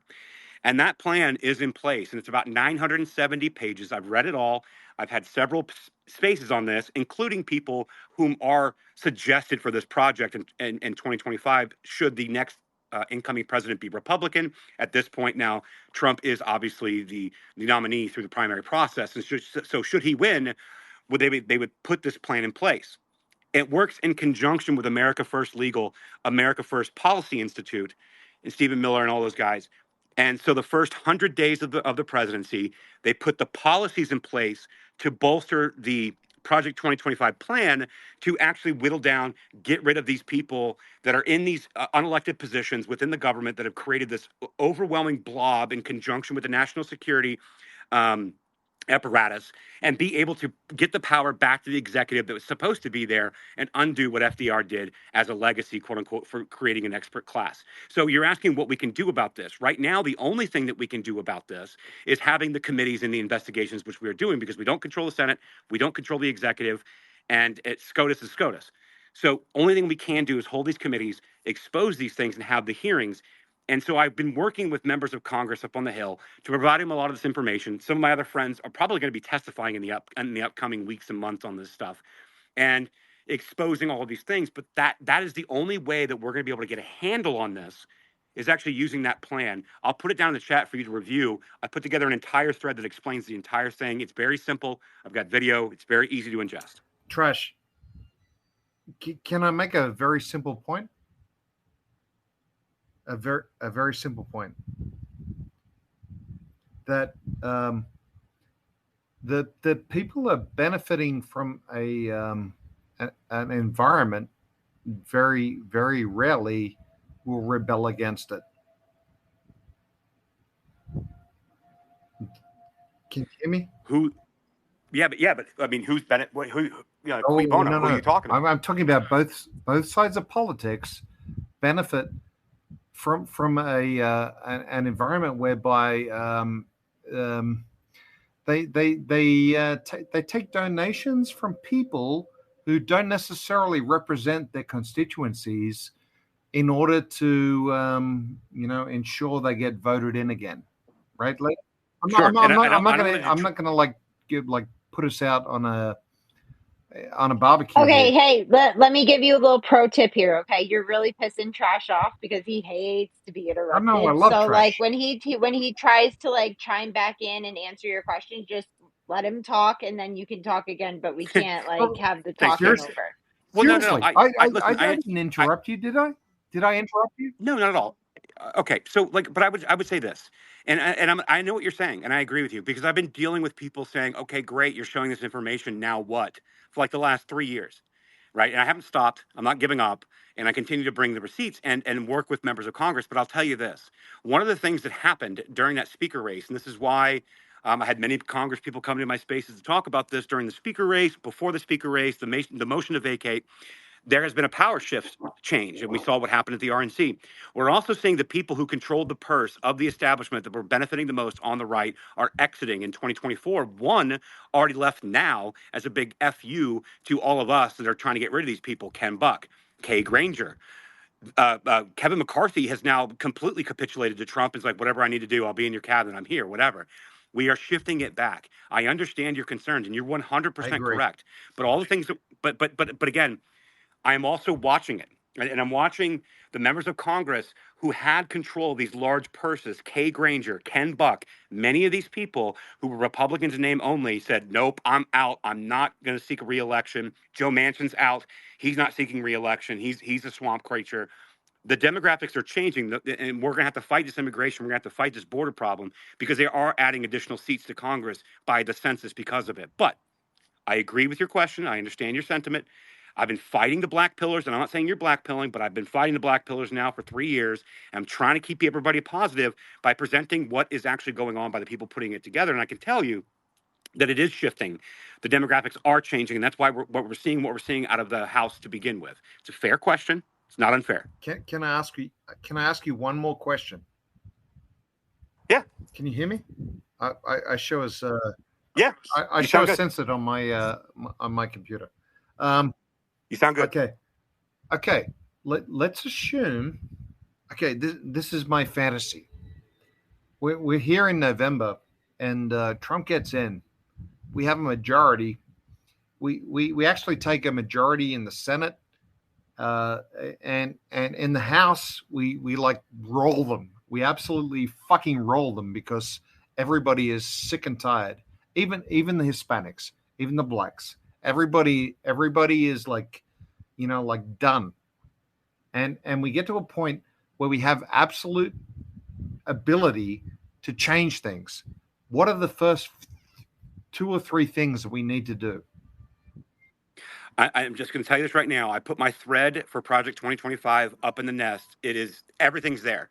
So in conjunction, Heritage Foundation working with America First Policy Institute. So we got policy and personnel, first 100 days. It's all lined out in that project, in that plan. And that is the deployment of it. So America First Policy you might Institute. want it, but how do you ensure it? How do you Okay, bro, listen to me. You are dragging us so far off topic, and I'm trying to think that you're being genuine here, but like we have a specific topic and you've pulled us straight off of it. So we really need to get back to the topic at hand, not trying to be rude, just honest. Sorry. Okay, apologies. I enjoyed this conversation. Thank you. No, I do too. And so Jen's right. I don't want to go too much further. I don't want to go down the rabbit hole. However, I appreciate the questions. And the reason I wanted to answer these questions and go through this with you is because there's 200 and some odd people in here. And I'm sure half of them have the same questions. I see the comments all the time, dude. Like in everything that we expose, everything that we put out there, and we work our asses off. I have a full-time job. I'm not paid by anybody. Yes, I just created an organization, and maybe one day, Millie and I in the group will make money out of that group. But right now, we're not.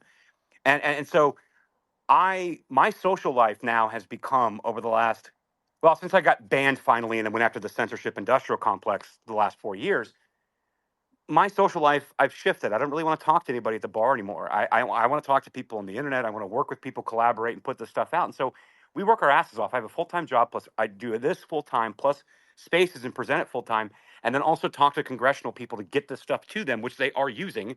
And it's obvious. I mean, we're seeing what's happening with TIP. And so all the stuff that we're doing, and so I see comments all the time like, yeah, that's special. Yeah, obviously that's corrupt, but nothing's going to ever happen. Well, we have to understand that that's the only power we have right now. And if no one's talking about it, then no one's talking about it. Someone's going to got to talk about it. And so the reason I wanted to address your questions is because I believe that those are the same questions that are being asked by many people listening to the space. And I'm here to tell you, I'm not selling hopium here. I'm not asking you to go to my affiliate links. I'm not asking for money from anybody. I'm not selling you hopium at all. What I am telling you is I had these same questions. Therefore, I have spent hours and months and years getting the answers for you, not so you can read it yourself. That's why we got the receipts, we got the documents, we have the video, we have all of it. If you see what I see, then maybe you'll think differently. Maybe. But that's why I wanted to answer these questions. I think it was an avatar of a lot of people over the last 2 years asking these same questions. And I just don't want people to give up hope. Because at the end of the day, what I do believe intrinsically in my core is you cannot hold the beach ball of freedom underwater forever. In history, it is clear that freedom always wins. And God does have a funny way of making sure that that happens. And this country was founded, this Constitution was founded on the divine understanding that we need rights to protect us from a tyrannical government. And even John Adams, who commented out of the Federalist and Anti-Federalist papers and talking about the Constitution, says the Constitution only works if we are a religious and moral people. And this is why the attack on the nuclear family by these, just lack of a better term, let's just be lazy about it, call them communist, Marxist, whatever you want to call them. The attack on the nuclear family, the attack on religion, the attack on information, the complete weaponization of our institutions. We don't have kids, we have your kids. All of these topics that we cover constantly and go through, and I spend hours and hours and months and days and years going over it, is be cut out, then that's what we do. And listen, I'm not an activist. I'm not a politician. I'm a normal dude. I'm a fucking raccoon on the internet. But I seem to have a knack for being able to present information in bite-sized pieces that are very complex, tie it all together, and maybe somebody out there is listening and they run with it. Well, Congress has. Many people have. And this is not a self-congratulatory thing. It is, I have a firm belief in God, and I have a firm belief that we can turn this thing around. It's not all is lost. But if we tell ourselves it's lost, if we tell us that elections are just completely rigged, which I've laid out evidence that they're not completely rigged, but they're definitely rigged, if we succumb to that ideology, we become nihilistic. We don't believe in God. We don't believe in the rights that we believe are divinely given to us and have been codified in the Constitution and the Bill of Rights. None of that matters, and there's nothing worth fighting for or saving. And I just refuse to believe that. So I will do. Me, along with many other people that are in this fight, we will do the heavy lifting. We will do the investigations. We will do the presenting. We will do the coordination with lawyers that are working on Missouri v. Biden cases. We will work with people in Congress at the Weaponization Committee and the House. We will use whatever we can to get this out because we have it. We've got it. We see it. I see it. I've read it. I've played the video clips for you. I've said their own words. It's right there. And for once in this last 4 years, did I finally see something today that was the letter about the Transition Integrity Project go out and go against the very power center that this whole thing is about. And I, for once, am finally seeing, okay, here we go. And so that's why I wanted to have this space, and I'll end my rant here because you triggered me a little bit in a good way. I wanted to have this space so you guys understand and see what I see, to see what Jen sees, to see what Millie sees, to see what we see. Okay, Trash. I'm like all credit to you, man. Like I've been watching you for a long time. I really appreciate what you said tonight, and your female defenders too. It was great. Jen, she's a spicy one, man. But no, I appreciate you. I really do. No, and you have to understand, like, people literally come in these spaces all the time, especially on this topic, and will purposely get up on stage and derail the conversation. And like, I'm so sick of it. And honestly, I'd rather like stop it and be wrong, which I think you're being genuine. So I'm sorry, but like, I don't pull us off topic. Like, I hate it's purposely detracting so the information doesn't get out. So I have to operate from that point of view all the time instead of Yep. being nice, Jen. So I listen to things.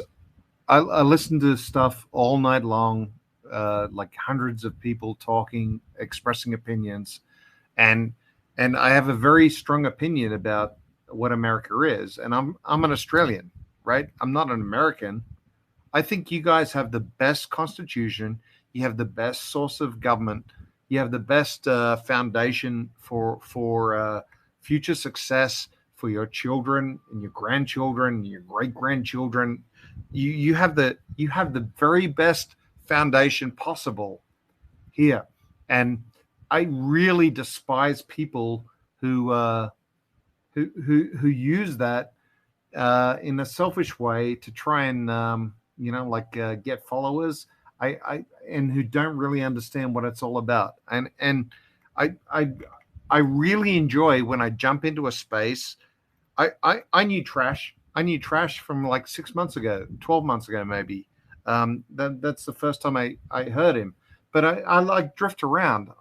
But I'm really mad. I'm really mad about my own country, Australia. My country is fucking falling apart, like the UK is, like France is, like most of Europe is, like New Zealand is, like Canada is.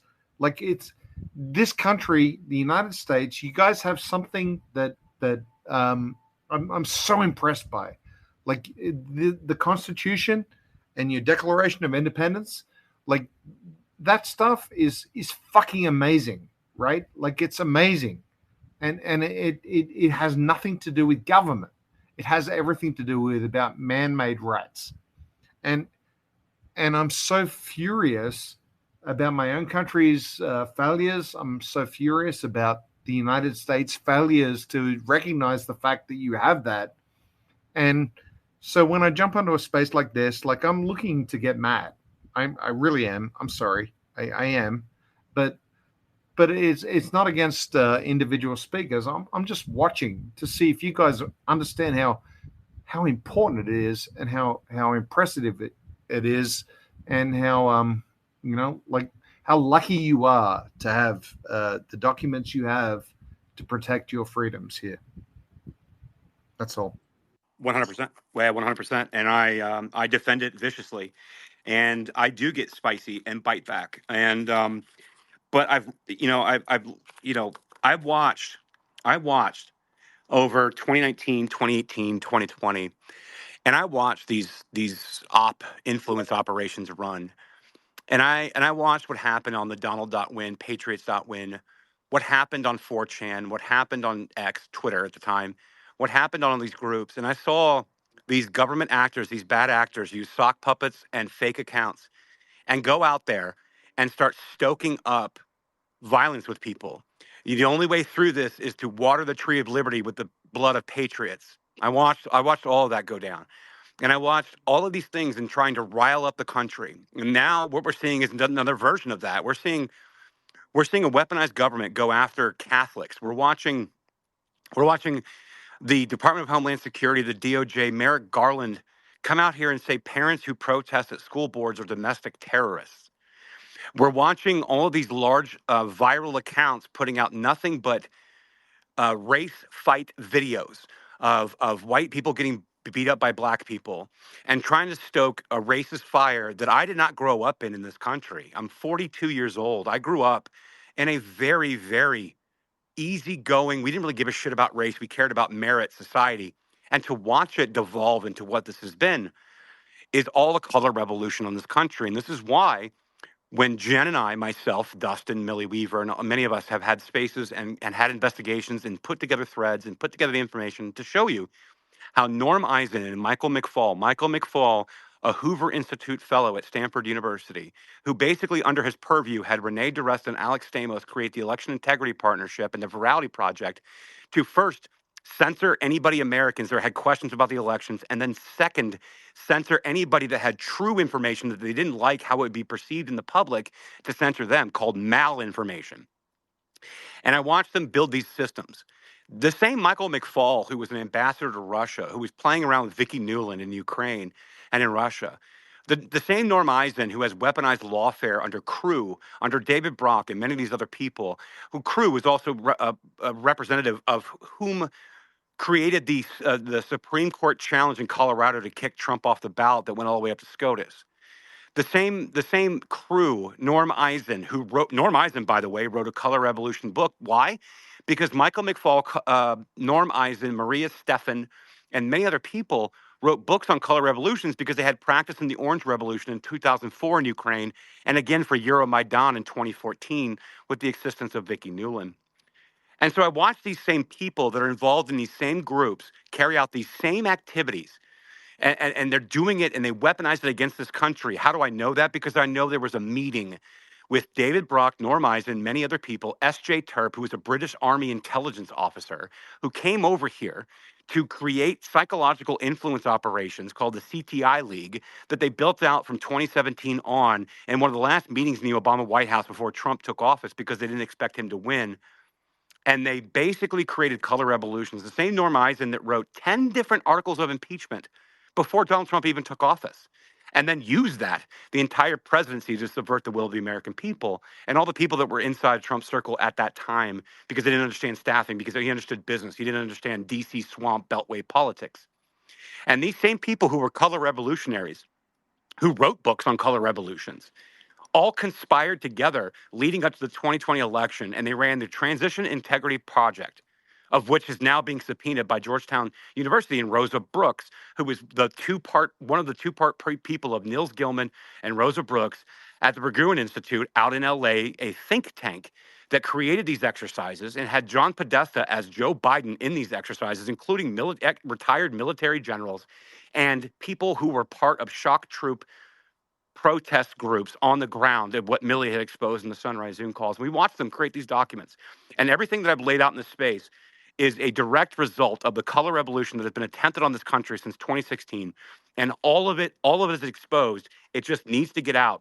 And this is, again, sorry for the rant, but this is why the TIP investigation from the House Oversight is so important, because it touches all of this. All of the same people involved in TIP are involved with everything that I just talked about here, with receipts, by the way. I have receipts for all of it. You guys know this. We've been talking about it for 2 years, 3 years, 4 years. And at the end of the day, we have to bring this information back to the American public. So you guys listening, Millie's given you the receipts. I've given you the receipts. Jen's given you the receipts. We've all given you the receipts. Darren Beatty at Revolver has given you the articles and the receipts. It's all there. Take it out. And if we win in November and we're able to overcome this and we're able to just piecemeal together a base enough to defeat this machine, we can defeat this. And Project 2025, America First Policy Institute, will ensure the first 100 days starts that work, starts that process. No new foreign wars, no kids dying in the desert. And we fix this. We become energy independent, net exporting again. We build up our GDP. We bring back manufacturing. We bring back and restore the middle class. And it's going to be a heavy lift. It's going to be nasty. We're going to take bruises. I'm probably going to be doxxed again. I'm probably going to have attempts for me to get fired, like that has been happening the last year. I can't even travel to some countries because of State Department intervention because I've been talking about these things. And I've been all over the world. I was in Europe in September of 2022. I was in southern Poland, France, Netherlands, Germany, and the UK. And I saw what is going on over there. And everyone is looking to the United States saying, wait a minute, what can we do? And just like you pointed out, man, this is the greatest country on earth. We have the greatest documents on earth, the Constitution. It's the strongest document in the world. And if we fall, no one survives. And I understand that. And this is why I don't date. I don't have a social life anymore. I work my full-time job. I'm trying to create a company. And I'm trying to monetize so I can be completely independent, uncancelable. And we'll take this thing back. And I'm just a small, little, tiny piece of this whole machine that I believe we've laid out the case that exists that can fix this. And so I'll stop my rant. I'll bring up some speakers. And if you guys can give me my voice for a minute, because you got me fired up, but like, this is what this is about, my friend. Well, Trash, I wanted to let you know that you're doing a fabulous job, and I really, we're rooting for you to succeed here. Also, I put down in the Purple Pill one of Millie's documentaries from a Trump rally that America Mission edited. And so if you guys can share that out, get Millie some support, because she is very shadow banned. And so a lot of her stuff, which is really brilliant work, doesn't make it out. So if you can, please retweet that. Oh yeah, don't forget, go follow our new venture. Millie and I started a new venture called Sleuth Army at Sleuth Army. We have a group of researching individuals who are just top-notch researchers who joined in the fight. And we're going to be bringing out more stories like this, investigations. It's at Sleuth Army, and keep an eye on that because we're moving pretty fast. So that's another part of what we're doing. But yeah, I'm not here to shill anything. I don't have any links for you. I took out the buy me a coffee link. I'm not asking for money right now. That'll come. But yeah, that's what we're doing. So, go follow at Sleuth Army. Soon enough, when we build the account up, we'll start hosting official spaces under that banner. So, okay, 5 minute voice break. Whoever's on the stage, you guys want to talk about whatever? Cool. I was just following some Sleuth Army.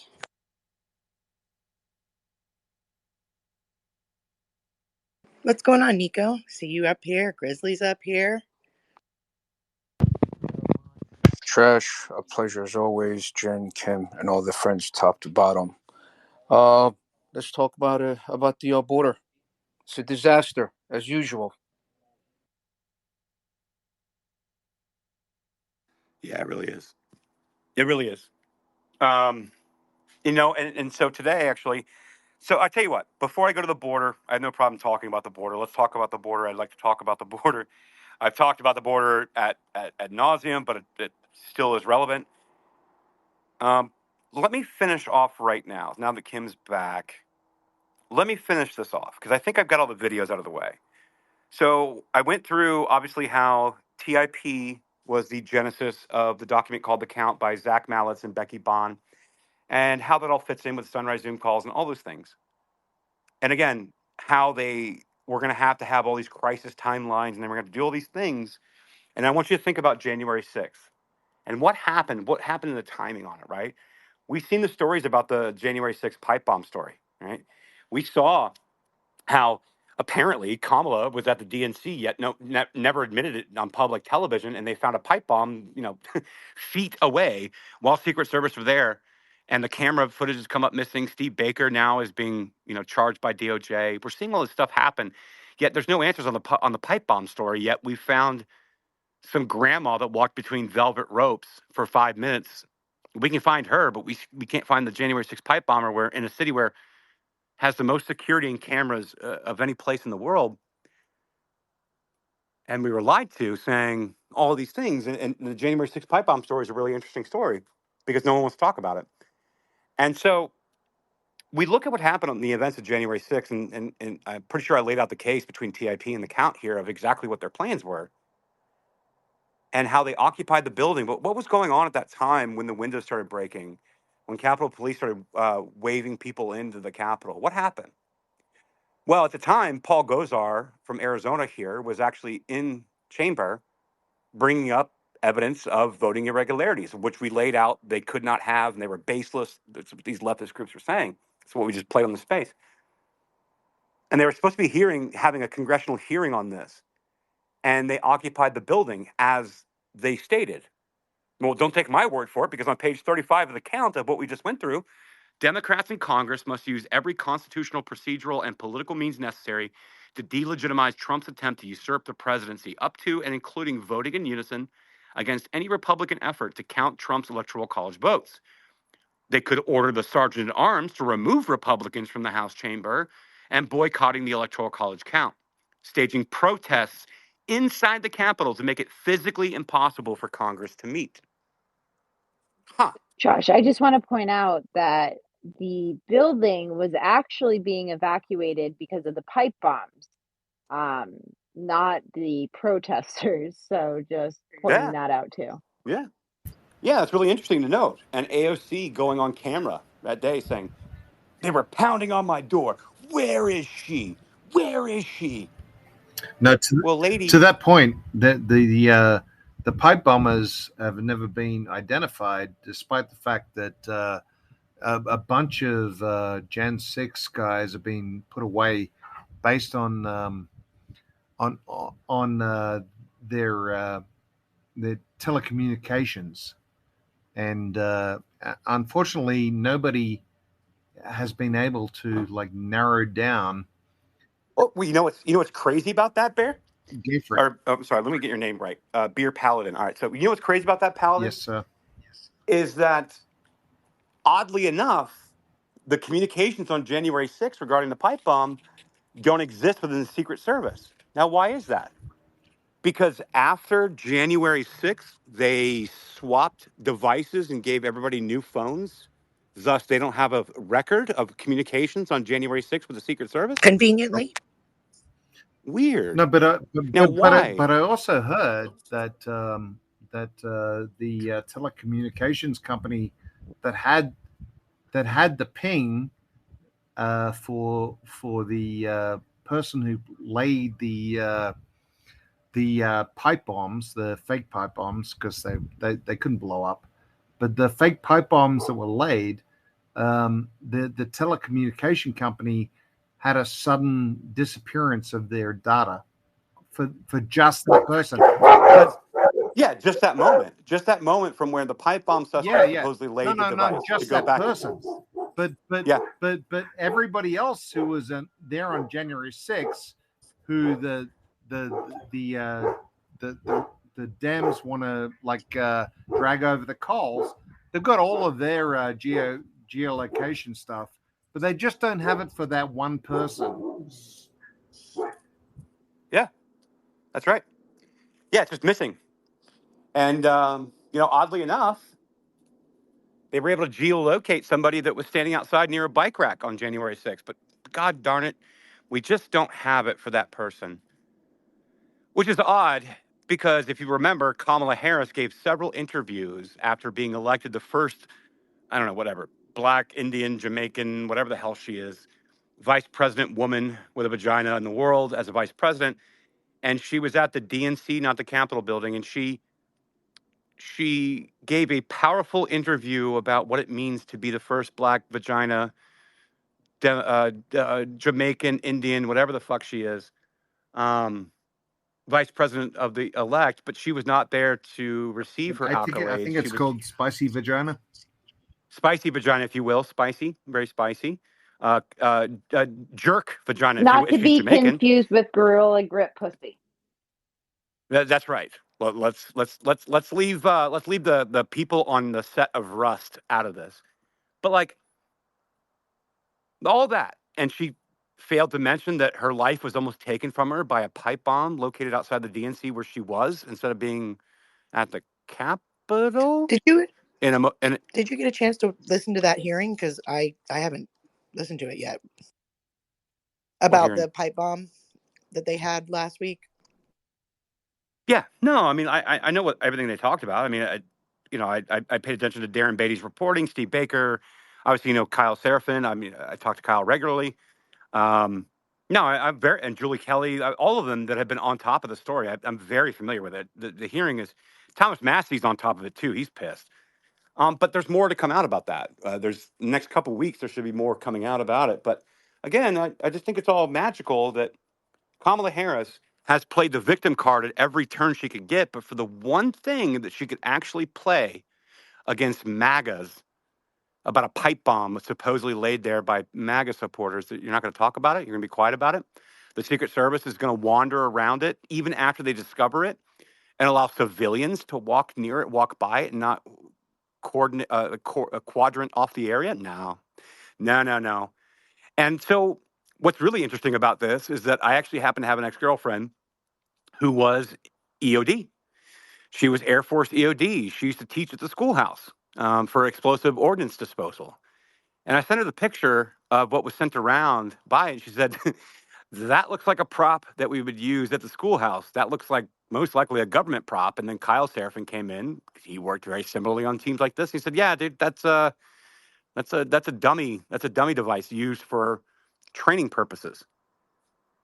And then when you consider what was going on in Sunrise Zoom calls that Millie had exposed with all these government employees and intelligence contractors that were connected to it, and they were all involved in all of this stuff in January 6th, and they're plotting out where the police stations are and where the Capitol is and where the DNC is. And the misconception about the RNC is that it was not actually planted at the RNC. It was in a trash can around the near block, but they just say the RNC and the DNC, and there's actually a third pipe bomb. And so you look at all this, and you're just like, wait a minute. What's going on here? So these are the questions, and I'm hoping to find answers to them. I promised I would stop talking, but maybe I should just start a podcast and just talk for an hour. Hey, it's a very good question because did you see the video of the guy who was trying to expose the vans, like the white trucks, the white. Yeah, that was Troy Nell's congressman. He was right. So let's assume that guy was legit. Let's assume he had no agenda and he was just inquisitive. Let's assume he was just inquisitive. Has anybody provided an answer for that? I'm just wondering because I haven't. Yeah. So Prison Mike, aka Jamie Raskin, when presented this on committee at that time, went on to inform us that Donald Trump is orange and bad. That was the answer that we got. Was that I don't know about the vans, but Trump is bad. That's essentially where we were at that time. And that question is going to be coming up again very soon. There's some alpha for you guys. Okay. So let's assume that nobody has a good answer for that, and I'm okay with that. Sometimes when I look down my street, somebody puts their trash can out, and I don't know whether or not they have paid their dues, and they've put 3 trash cans out, and maybe they're paid for 2. And I'm looking at this thing on January 6th, and I'm like, okay, well, there's a bunch of fucking white. There's a bunch of white. What do you call them? Vans. Yeah, they're not vans. What are they? They're supremacists, white supremacists. Oh, he's talking about the buses. He's talking about the buses. Yeah, white buses. There's a bunch of white buses. No one owns. No one cares about. No one owns. No one cares about. And they arrived very early on Jan 6, on the same date that everybody denied Trump the 10,000 additional troops that he suggested should be there. But who is it? Who is it? Who those white buses? Who does anybody know? Can someone tell me? Yeah. I'd really love to know. I'd really love to know. The representative. They traced it back to contracts with the federal government, just so we're clear. That's already been traced. Right. Yeah. And so I understand why people are blackpilled. They're like, well, if that's been traced and we know it, why hasn't anything happened? Because we do have a constitution and we do have a process and we do have four branches, but technically three branches of government, and we only control one little piece of it right now. And that's why we can only have hearings, and that's why we can only bring about this stuff and talk about it. There's nothing else I can do. I can coordinate with all the people in the world, and I can organize like I am, and we can create companies. I can do all these things, and there's nothing else I can do about it other than talk about it and present it. Because I can tell you, with the exception of Raheem Kassam, Steve Bannon, back when TIP first happened, after Millie's reporting, when she had somebody in the Sunrise Zoom calls and had the documents hub, the only other people talking about it at that time of TIP was Raheem Kassam and Steve Bannon. And now, here we are, talking about it again, talking about the last 2 years, and we now have sitting members of Congress asking questions. That's the best thing that we can do. And when that investigation happens and everything becomes public, and now we can FOIA anything that they receive from that university, from these universities, and we know exactly. This is why the running joke is always give me subpoena power, because if I had subpoena power, I would have all this stuff already. We have to close that gap. I don't know what else to do and what else to tell you guys, but I can tell you, I can look back in history and see that it gets dark and then it gets light, and we are in the fourth turning, right? We're talking about, you know, good men make great times make weak men make hard times, and good men make strong times again. And we are in that turn where we've had weak men at the wheel for half of my life, and they're made hard times, and we are going to turn back into that cycle where strong men and women stand up, take back over, and make good times again. But it's going to take this work. I don't know what to say, man. I'm not a politician. I don't have any power. I'm not Elon Musk. I'm not rich. Fuck, I barely pay my bills, right? But like, this is all I can do. I don't have every answer for you, but I got a lot of information to give you if you want to look at it. And the most important thing that I can tell you is this: I don't talk about anything I don't have a receipt for, and I give you the receipts. You can look at it yourself. Hopefully, somebody's listening that has more power than I do that can take it a step further than I can. That's it. That's all I got. Okay, Trash. I have nothing else. Trash. Listen to me very carefully. We fucking love the fact you're doing what you're doing. Here's what I want to know. Like, do you know somebody that, like, I think Trump's going to win. I don't think they can cheat enough to take it off him. If they cheat enough to take it off him, I think we're going to have we might have a little revolution, right? But if they don't cheat enough to take it off him and he wins, there's a very narrow window where he can go and fucking smash shit.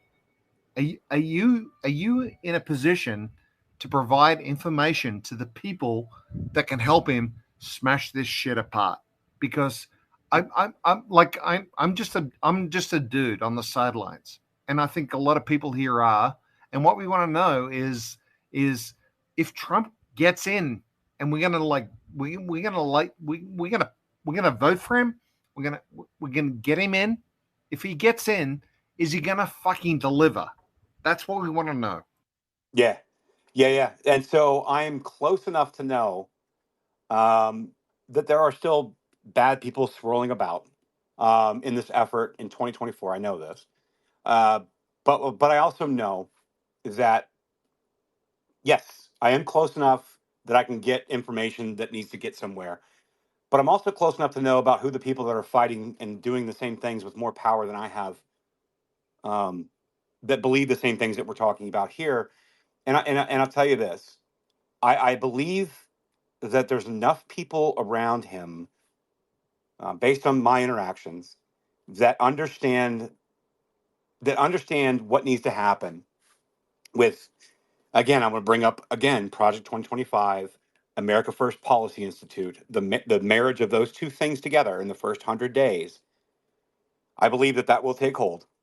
And if you look at Agenda 47 that he's put out, it matches very similarly to what that is. And I think, yes, and the information that we're talking about here, just so we're clear, the reason I'm covering it is because when I saw this come from whether you like Sessions or not, it really doesn't matter to me.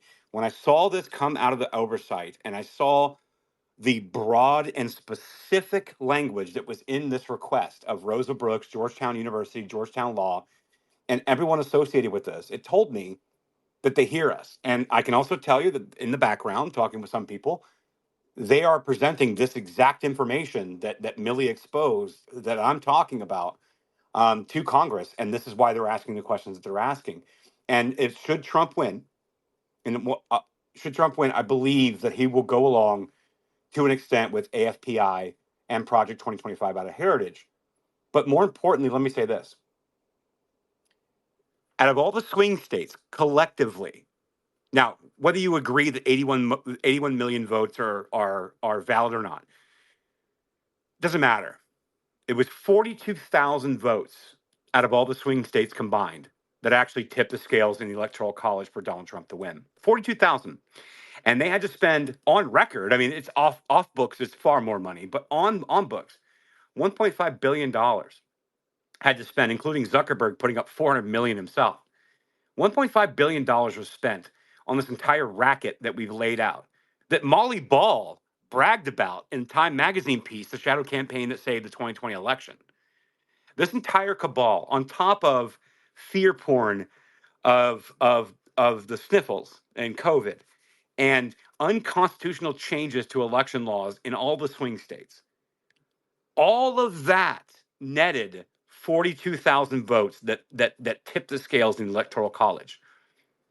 And if you freeze the very center power structure that is contained in the TIP, in the count, and the Sunrise Zoom calls, if you freeze that because you're under investigation, there's no way in hell you can make up 42,000 votes over across all swing states when you've got blacks, Hispanics, all these different groups breaking, the working class, the middle class that has been fucked over and fucked off, as Michael Moore pointed out, talking about the Detroit Auto Convention that he had when Trump snuffed his finger at all of them. I'm going to put a tariff if you move out manufacturing.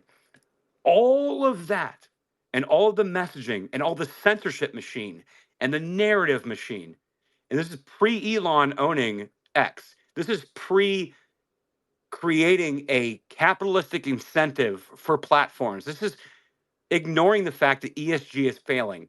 All of this, all of that entire machine netted 42,000 votes over all the swing states. I don't believe that they can overcome that. And so the only thing you can do is try to convince a guy who they believed is so egotistical in his own net worth that he has to give up buildings temporarily while he appeals in New York, that would deter him at all at this point. You fail to recognize what that ego actually means. And what that means is I'll give him my fucking buildings. I'll find a way to get around this shit because on appeal, all of this fails on his face. And the Fonnie Willis shit that's going on in Georgia, everything that's going on everywhere you see is evidence of the same ego that people got pissed about on tweets, is the same ego that's going to say, go fuck yourself. I'll get all this back and more. Matter of fact, you're going to owe me interest when I appeal this. And actually, there's no way in hell that you're going to garner 43,000 votes over swing states in this election. But we have to show up and we have to show out.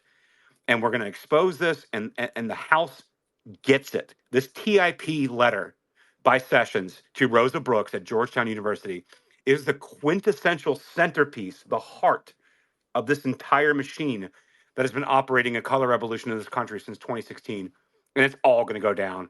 And I'm fucking here for it. Like, I don't care. Jen, go ahead. No, Trash. No black pills today. I was just going to point out, we know how effective that is because that's exactly what they did to all of us in 2020, right? They put us all under subpoena in August, like the NRA, Bannon, all of us at We Build the Wall, like we were all under subpoena and we were completely ineffective going into November. Exactly. So what Jen's saying here is the illumination of what I'm talking about. You're completely neutered and ineffective if you're under subpoena. And then thus you have to get legal counsel to represent you, to show up in a hearing, to justify anything, whether it was or not. This is the lawfare turned on its head. These people are neutered, and anything that they, at this point, from this point on, anything that they engage in is actually a record that can be subpoenaed, which means they won't, which means the entire power center of all this entire machine that was waged against Donald Trump in 2020 is now effectively neutered. Now, are they still going to attempt it? Yeah, because it's already built. They tried to decentralize it. We've been tracking it. We're in all their documents hubs. We're watching their conversations. I see what they're trying to do for 2024, but it's not going to work. And so, yes, this is the play. So, yes, you're right. We may not have perp walks today. We may not ever have perp walks. But if we can hinder it enough, and we can get people excited again, like it's 2016, like it was, and I'm feeling it like it was, then it won't matter. They're fucked. And Grizzly, to your point, it wasn't Troy Nels. It was Clay Higgins. Thank you for that. I was trying to remember the name, and I thought it was Troy Nels, but it was Clay Higgins. Thank you for that. Trash, can you hear me? Yes, sir. Okay. So I'm not like really interested in whether or not we know, like what the legitimate votes are or not. What I remember from 2016 and 2020, there are certain states that miraculously stop counting votes, and I don't think I'm in Arizona. Okay, like I'm in Arizona. Yeah, me too. Me too. I'm in Scottsdale. I know Maricopa is going to freeze their voting, and then they're going to like shuffle the cards, and Biden's going to win. How do you stop it? How do you stop it? Did you vote in the primary? I'm here in Maricopa County. I live in Scottsdale. Yeah, me too. Me too, dude. I'm down here. I'm like much closer to the border where the fucking illegals are flowing over and we have to like arm ourselves to like protect ourselves. But here's the thing: Maricopa is so corrupt, yes. corrupt that it doesn't matter whether or not the average person in Arizona wants Trump versus Biden. I honestly think that Maricopa has the capacity to like swing the entire state and cheat all of us in this entire state. Yeah. And how do we stop it? How do we stop it? Yeah, well, I mean, so I'm in coordination in Brick's here. I'm gonna get Brick's opinion because actually Brick and I met for the first time at a Kerry Lake speech with Tom Homan here, just like not too far from my house.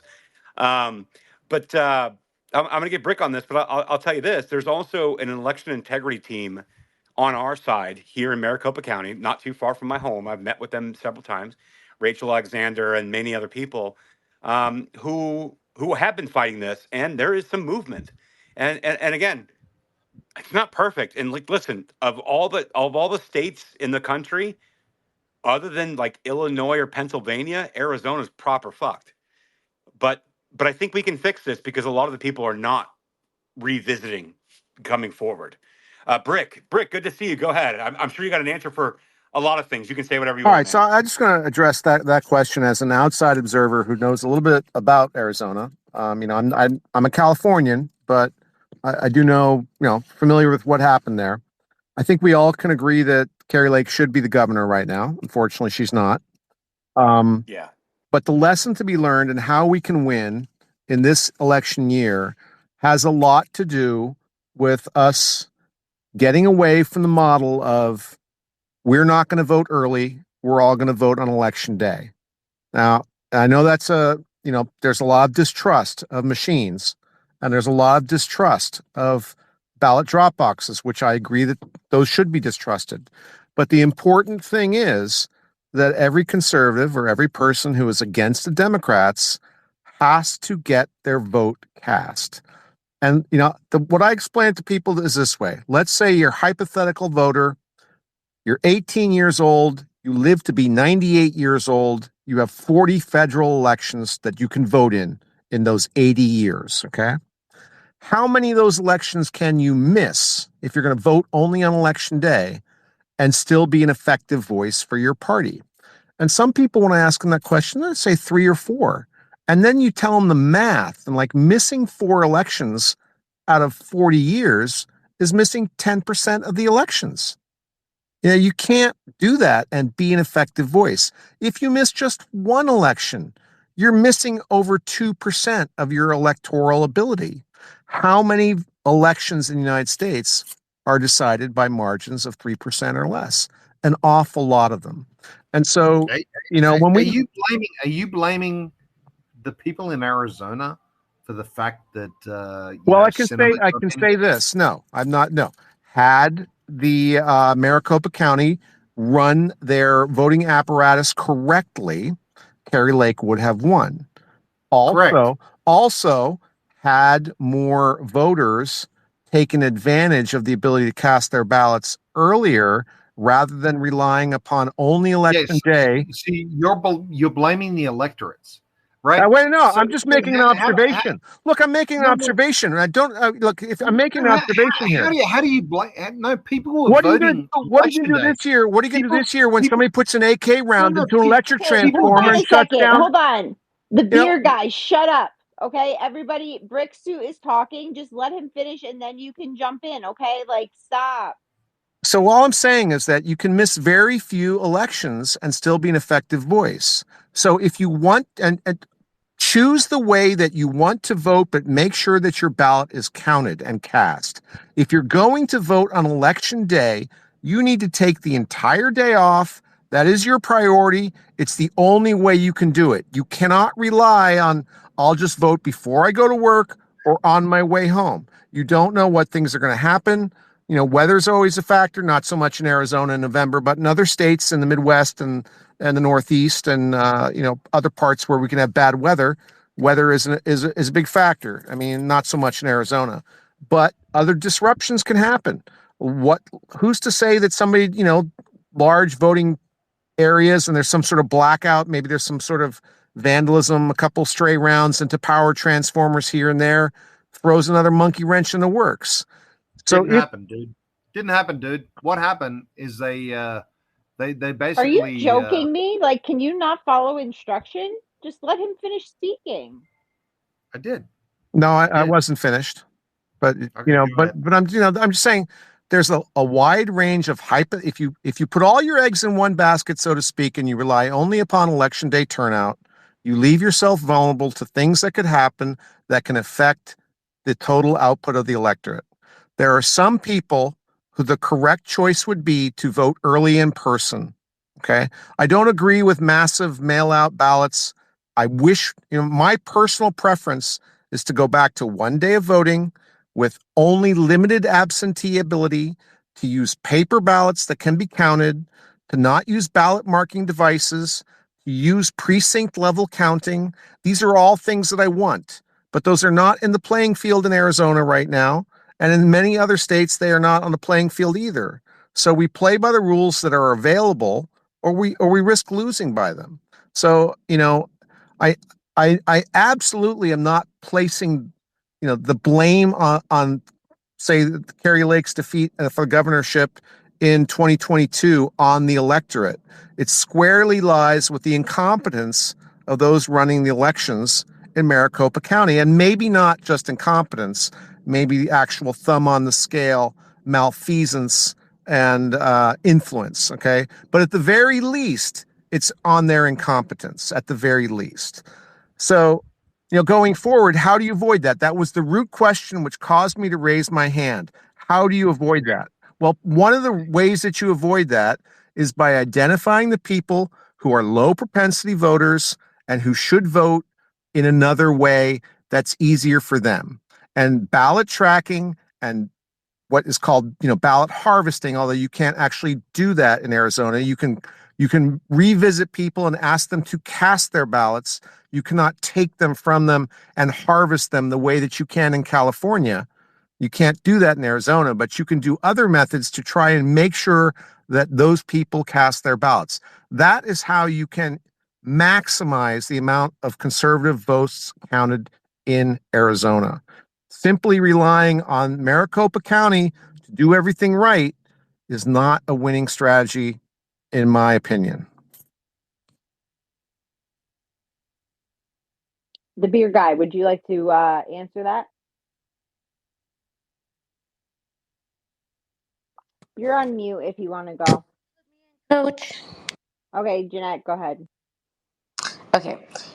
If we didn't all vote in person the day of election during the Kerry Lake thing, we wouldn't have found all of the the things that we found that we're bringing to light now in the courts. So God, there's bad, and God brings the light to when there's bad. And because of everything that happened, we now see how corrupt it was, and they can't. So telling people to vote early is not the way to do it. Vote the way, if you're already voting, if you're a normal voter, you should be voting in person all the time. But if they're low propensity voters, Turning Point Action is having a huge ballot chase initiative here in Arizona where they already did the work and they're hiring full time people to go chase those ballots. And it's not encouraging them to vote early. We're just wanting them to vote. So the voting early is like telling people something like it's just crazy almost to tell people to vote early. Vote the way you vote, but really, if you're already voting all the time, you should go in person. And actually, in Arizona, there's no excuse not to vote. The law is that your employer gives you the opportunity and the time to go vote. Voting stations open at 6 a.m. They close at 8 p.m. Like there's really no reason not to go. And the more that we continue to go and like like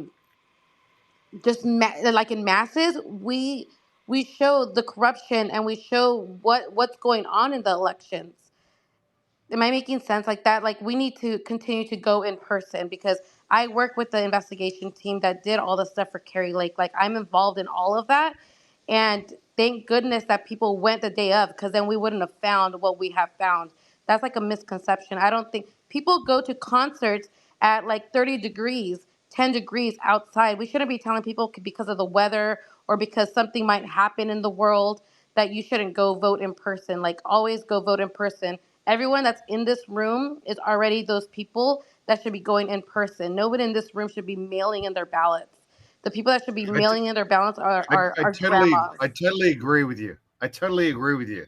Here's the problem: is that after we all lay our votes down in Arizona, they put a stop on it, and then they spend 24 hours fucking us over. The same way they did in Pennsylvania and Georgia and multiple other states in order to fuck us over. So I don't know what the solution is, but I definitely know that your vote doesn't mean as much in certain states as it does in others.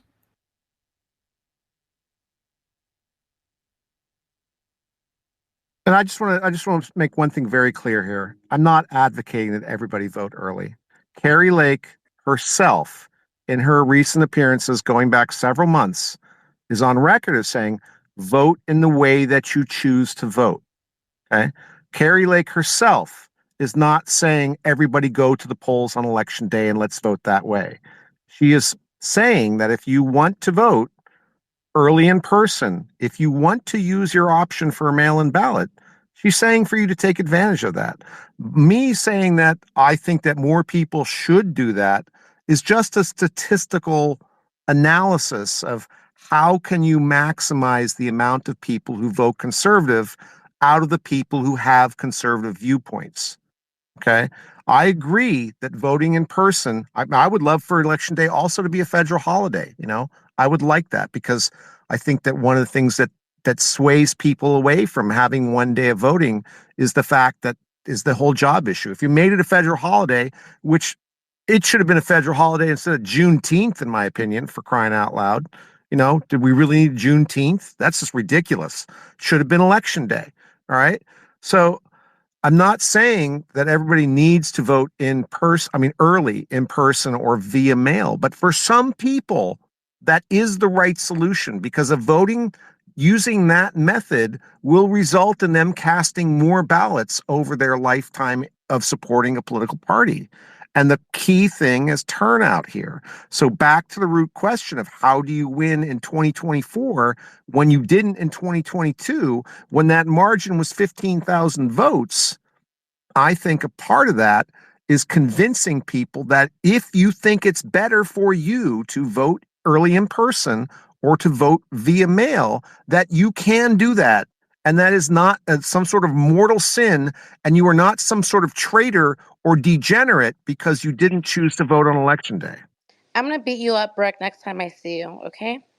But you're right. Like the ballot chasing, if you guys go to the trainings that Turning Point is doing in the ballot chasing, it is gonna change the way that we do things here in Arizona, and it's gonna win the elections. So if you're in Arizona, take those trainings and learn what the ballot chasing initiative is.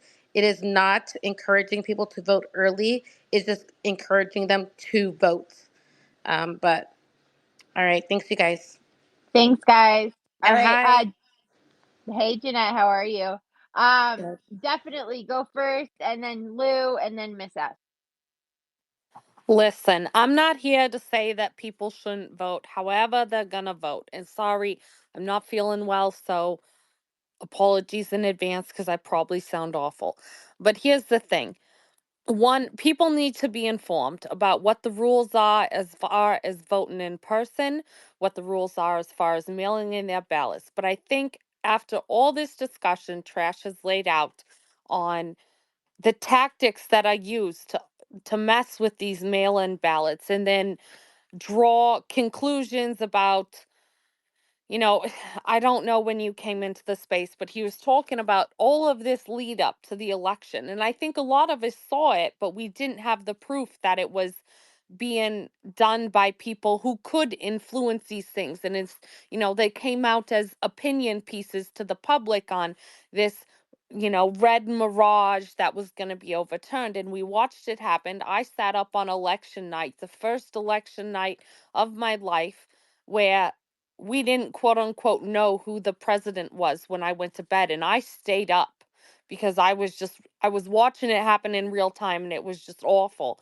And they told us for months, oh, it's going to look like Trump's winning. And then, all these ballots are going to be counted. They're mail ins and they're more likely to be Democrats. And here's the thing, I get that we want people to vote, but here's a couple of points. One, mail in ballots give them the opportunity to make up whatever story they want to make up before the election, which they will do because that's just what they do. And maybe they change their tactics a little bit, but they will. Two, people in this group, and I believe personally most Republicans who would vote for Trump, are very gung ho about voting in person, and the ones who aren't are aware of what their options are and how to get out and vote and do so to work with their schedule. My job wants us to possibly travel over election day. I said, absolutely fucking not. But if I absolutely had to, if I wasn't given a choice, I know what my options are to cast my ballot prior to election day to make sure it gets in, right? So I think a lot of the people are informed. As Jeanette said, they are working to inform other people to make sure that they know that they can do it ahead of time, right? So there's no shame in doing that. I just personally think most Republicans lean towards voting in person because they think that's the proper way to do it. And I don't necessarily disagree with that. I think the problem is that we don't want to conflate the fact that um there was this tiny margin by which she lost and just assume it's because people weren't getting out to vote, because you have to remember there's very likely election interference there. There were probably shenanigans that I don't know enough about to really expand on here, and maybe Trash can do that. But it's not just on the national level that they do this. And so it comes down to, we need people that are in place to make sure that this shit is getting checked on. And I think Savvy talks about it because she does this in Georgia, right? She volunteers to be one of the people that can make sure that things are being. I might be wrong here, but I think she volunteers to make sure stuff's being tabulated right. We need people involved who give a shit about the process that are going to make sure there are no shenanigans. And that 12,000 votes could have been shenanigans. I don't know. I wasn't there. I don't have the data. I know these guys do. But I think it's important to remember that, yes, getting people to vote in any way that they can legally vote is important. I think the key is educating on them what their options are in full and giving them their best option to do that. And at the end of the day, people are going to do what they're going to do. I think it's best if we encourage them to show up on election day. To my knowledge, and I don't know all of the laws in all of the states, legally speaking, because I don't want to get sued. But my understanding is if you show up during voting hours and if you are in line, they are required to let you vote. So if you stand your ass there and they tell you, no, we're going to close down at 8 o'clock, you tell them to fuck off because you were there before polls closed and you have a right to vote. Just because they're inefficient is not your fucking problem. And I don't know the other cities. I live in a very small town now, but I used to live near Minneapolis. And let me tell you, my polling station, I was in and out in 15 minutes. And I lived in a very populated area. I realize that is not the case for everyone. However, the places where there are long polling lines, I encourage people to double check, is there only one polling location? Is it your best option? And can you get there in time to be in line before the polls close? And if you do, stand your ground because it's your right to vote. Double check your laws. What are your local laws on when do you have to be in line for it to count? Like, can you show up at 7:59? I feel like they would argue with you then. But if you show up at a reasonable hour and they're just that fucking slow, then that's a them problem, not a you problem. And they can sit their ass there while you cast your vote. But the key is that you be informed and that you help others around you be informed on what they can do in their local voting municipality. And I know that ain't how you say it, but I'm sick, so forgive me. Sue me later. I don't care. But that's the first step, is being informed. And the thing is, the people that are informed are going to be the ones that are going to take the time to think about the vote they're making. If they can't be bothered to be informed, then fuck them on all accounts, on who they vote for, whether they mail in, whatever. I say if you're voting based upon the number of direct mailers you got in your freaking trash can, you are part of the problem. That's why we spend so much time trotting out these candidates so that you guys can see them, question them, and get to know them. And we got to fix the way that we vote. Voting for the person who sucks off the most and gets the most donors is not the way to get good, solid people. That's how you get sleaze balls and, blackmail, I don't know, receptive people. Overpaid strippers. That's what I'll call Yes. them. All right, prostitutes. Lude, go ahead. Hey everybody, Team Maricopa County. Woohoo! Who's got the worst election board in the US? Yes, we And achieved you get a something. trophy. Woohoo! And you get a trophy. So I have a couple of things to say. I actually came in to hear about the oversight bill, and what was going on with that. And then I heard you guys talking about voting. So here's the thing. I'm going to tell you just a brief little thing. I've done all of it, and I live in Maricopa County, right? So I have stood in line. I have done early voting, and I have done drop off, right? Because I don't normally reside at my home. So it is rare for me to be home to be able to do in-person voting. The last two times I've done in-person voting was Tuesday and 2020. I flew home on Monday night to make sure that I was there for 2020's voting in person. Okay. Did the whole thing. I think that, like Brooke was saying with Carrie Lake saying, do what you need to. So sometimes if I'm here, I'll vote in person. I could have mailed in my thing when I dropped it off, but I decided to do it in person. The other thing that I wanted to say is I don't know if you guys saw my tweet. But when I got there in person at All Saints Lutheran, the printer didn't print my ballot. And so then they had to try to figure out a way to redo the ballot. And then they had to turn around and figure out how to spoil a ballot that wasn't printed. Then they had to restart the printer. Um, didn't spit out my ballot, but then they were worried about that ballot, so they spoiled that one and had me go through the whole thing. But then they weren't sure what to do, so they called the manual number. And so I kind of, as it was happening, I was like live posting, and now they're going to call the hotline, and now they're trying to restart the printer. So kinds of things happen, right? That's going to cause a long line. And that's kind of what we saw in 22. And then somebody mentioned something about if you're in line, they have to. Well, I thought so too. And Jeanette, correct me if I'm wrong, but were there not people in line in 22? And there was a judge that said that they wouldn't allow them to vote. And Carrie Lake's team went in and tried to get them to allow the people that were still in line to vote. No, they were trying to extend the hours. Right, because people were trying to find a place that had machines that worked or whatever, right? Yeah, it wasn't. If you were already in line, you were They fine. They let were trying them. to extend the hours because people were getting turned away from other places And I earlier can't in the day. remember the exact details. Thanks, Jeanette. I appreciate it. But I know that they did try to do something, and then the judge said no. But I think that you have to kind of do everything. And I will tell you that that morning I had an eye appointment, and I thought maybe I was going to get my eyes dilated. And they had this like little machine, and I was like, "Does that dilate my eyes and take my sight away?" And the lady was like, "No, it's better than that." And I said, "Oh, good, because I'm going to go vote." And the lady said, "Vote." And I said, "Well, yeah, today's voting day. It's election day."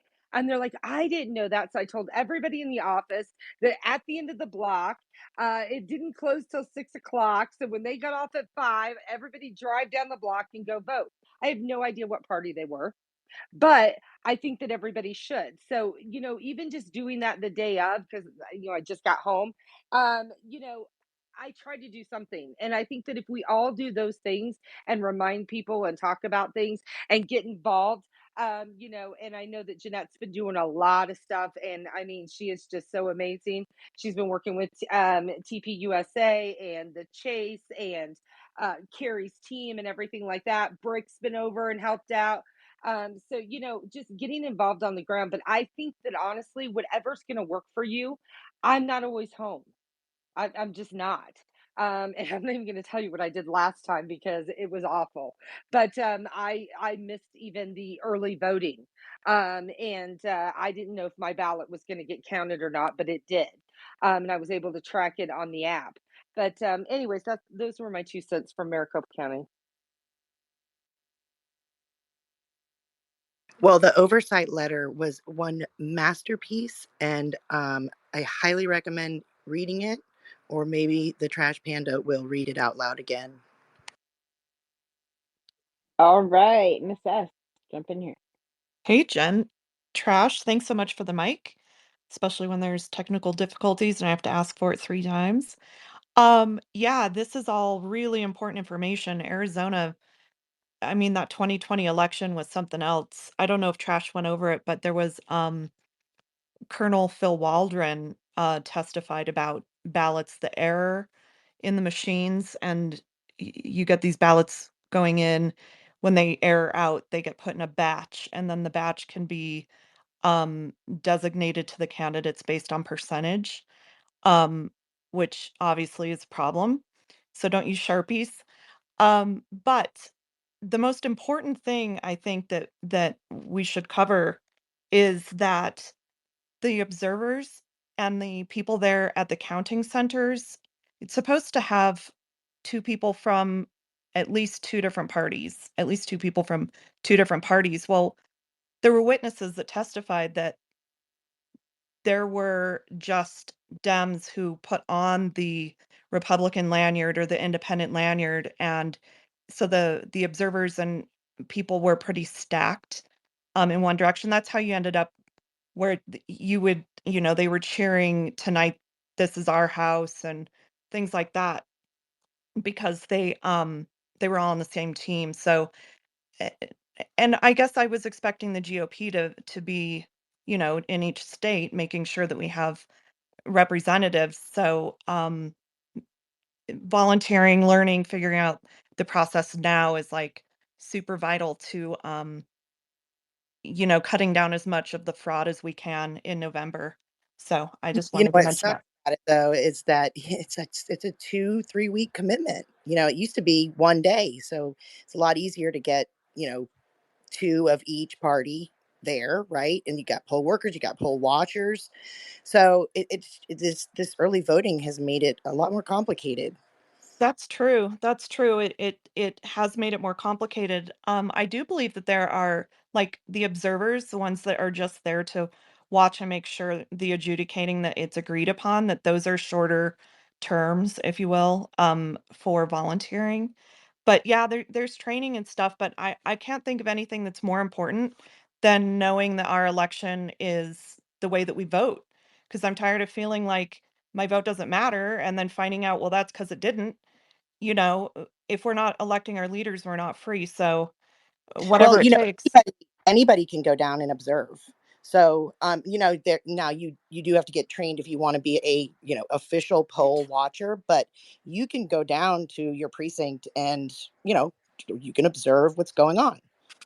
So all right. So I actually add a caveat to that.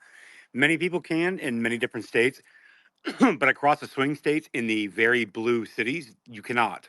So one of the things that we were talking about tonight was the Get Out the Vote poll workers organizations that were actually created. So one of the things that we saw in the documents and in the Sunrise Zoom calls was they had about 7 or 8 different parallel organizations that were creating this Get Out the Vote young people poll worker associations and doing trainings. And one of the things that they were teaching during that time in 2020 and right now in 2024 was getting young people out of college and paying them, X amount of dollars to go be a poll watcher for the day and being quote unquote impervious to any kind of challenge in polls in these various different poll centers. We saw what happened in Detroit. We saw what happened in Atlanta. We saw what happened in many of these other organizations. And that was because of a direct effort during the Sunrise Zoom call investigations and these groups that were meeting together. The very things that we've been talking about tonight was that they actually deployed and trained many unwitting, unknowing, uninitiated, naive college students to hold up the banner of their cause and being impervious to answering questions within polls. So no, one of the most things that we can do specifically is actually volunteer, being part of like I actually volunteered in the midterms and in the 2020 election here in Maricopa County to be a poll worker. Why? Well, fuck it. It's a day off. I can show my boss that I have a deserved day off. But it was to watch these other precincts, and they will not select you because they're already being brought in. These are teams that were already created way ahead of the election cycle to come in and fill these positions. So people like myself who know what the hell's going on would not be needed, quote unquote. No, we have enough volunteers. We don't need you. So it's not just enough that anybody can actually volunteer to go for work for poll organizations. You actually need to make noise with your local precinct saying, who are your poll workers? What groups are they coming from? Why are you already staffed? How is that possible that 90% of this entire state, of these counties that will probably go red, are understaffed and need people to volunteer, but this 10%, that, like in Maricopa County or in New York County or whatever it may be, why are they overstaffed and have to whittle down?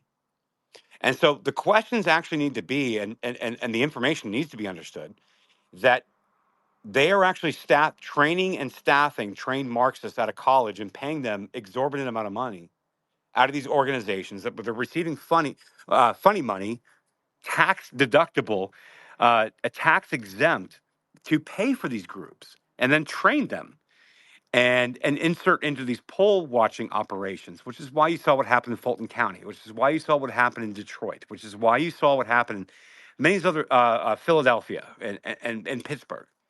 It was because they had already overstaffed it with people through these organizations that there were 7 or 8 different ones that were supported by like MTV and Estee Lauder and all these national brands. They had chipped in a bunch of money to pay for these trainings to put these people into these groups. So, yes, 90% of the time, yeah, you can go volunteer. They're probably understaffed. You can probably go work and you can probably watch a bunch of Republicans getting their votes and do their thing. Ideally, you get But involved with your GOP right but now. but but the areas that you need to focus on are the areas that they are overstaffed. This is where you need to look. That's what needs to be changed. Yeah, go ahead, Jack. I was just going to say, you said that this organization is called Get Out the Vote is on these college campuses.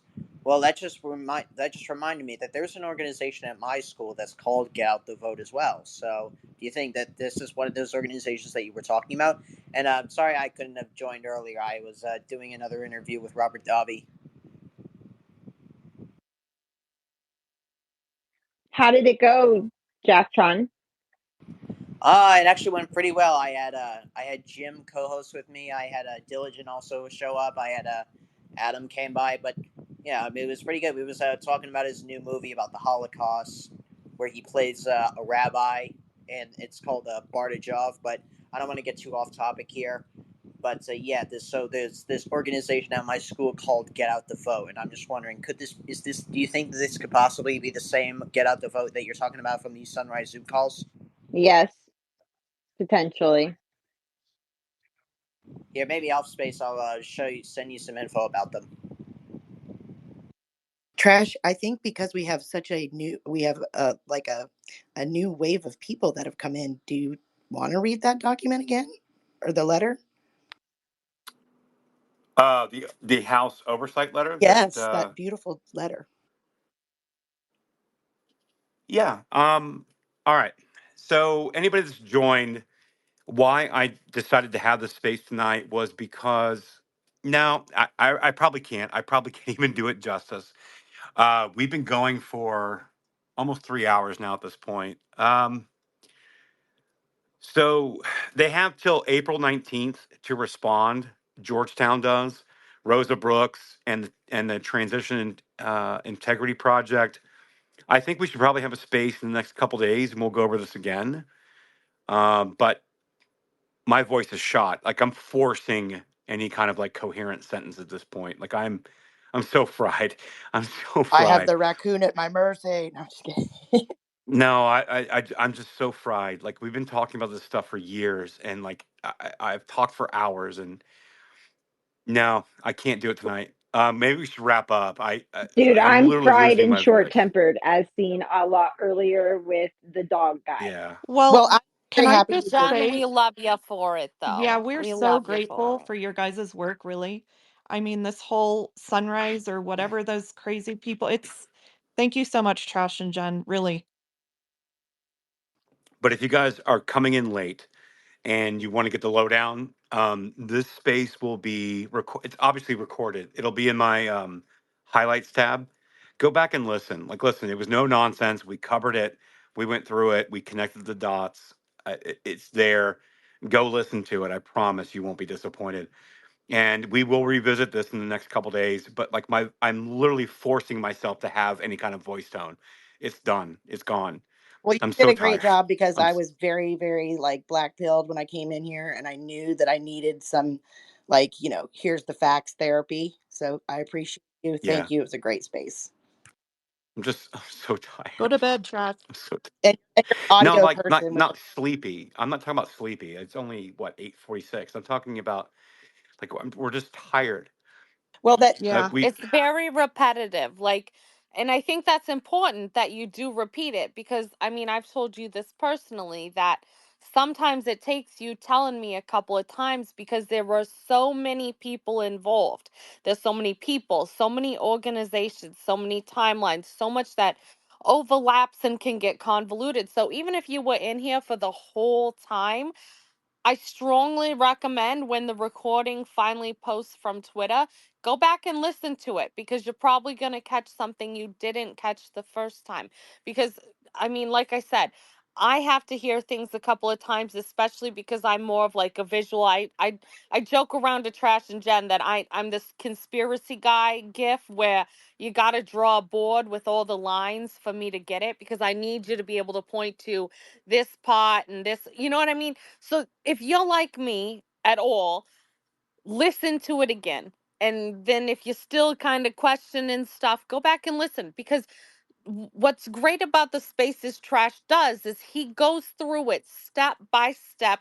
He gives you names, he gives you organizations, he gives you dates, and you can, if you need to, go and get the visuals, because he's probably got them in a thread somewhere too. And it's really helpful, and genuinely there are many of us that are so grateful that you guys have put in this work. And the thing is it's only now coming to light. More and more people are realizing how important it is, but you guys have been working on this for literally years, and I can't imagine the amount of mental fatigue that must give you to like continue to put these together and reiterate this to everyone, and we're so grateful. Well, that spending bill hit us real hard today too, so that was fun. I have Thanks. not had a chance to look at it, but one time I went through a spending bill line by line. I think it was the Fair Tax Act. I sent it to Trash, and I just got more and more angry every page I went through. So don't link me to the omnibus. Oh, it's terrible. All right. Well, thank you guys. I appreciate it. Thank you, Trash. Again, appreciate it.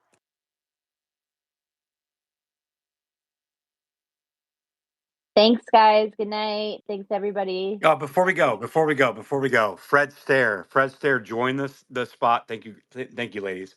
Fred, go ahead. You got your hand up. I don't want to leave you hanging.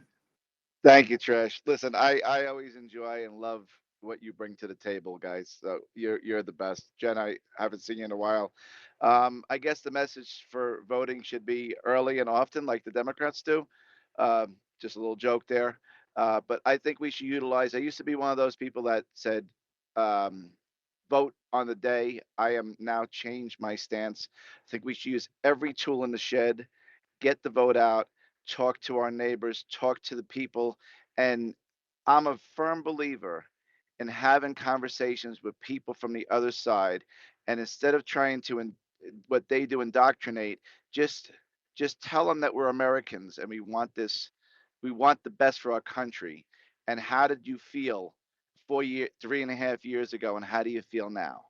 And and do the contrast, and just take the bad orange man out, and talk about policy, and talk about the actual stuff that happened under Donald Trump. And again, local action. Local action has national consequence. So do the diligence, vote the people in your neighborhood, and that's the message I And want to get leave everybody involved. with. Precinctstrategy.com. So yeah, so no, Yes, no, ma'am. no. Let me be clear about something, like real quick. Like I don't need, like, listen, Jen, myself, Millie, many of us, we talk about very complex things, and we lay out this web of corruption and everything else. Like I have no designs or understanding that everyone's going to take away everything that we talk about, and it's going to be a natural a national consensus that everyone understands it. Therefore, it's going to be a movement. I'm crystal clear that I most people are probably not going to follow along at all with fuck all that what we're talking about here. You have started a raccoon movement, and just don't be shy Just but about it. just hang on. But what?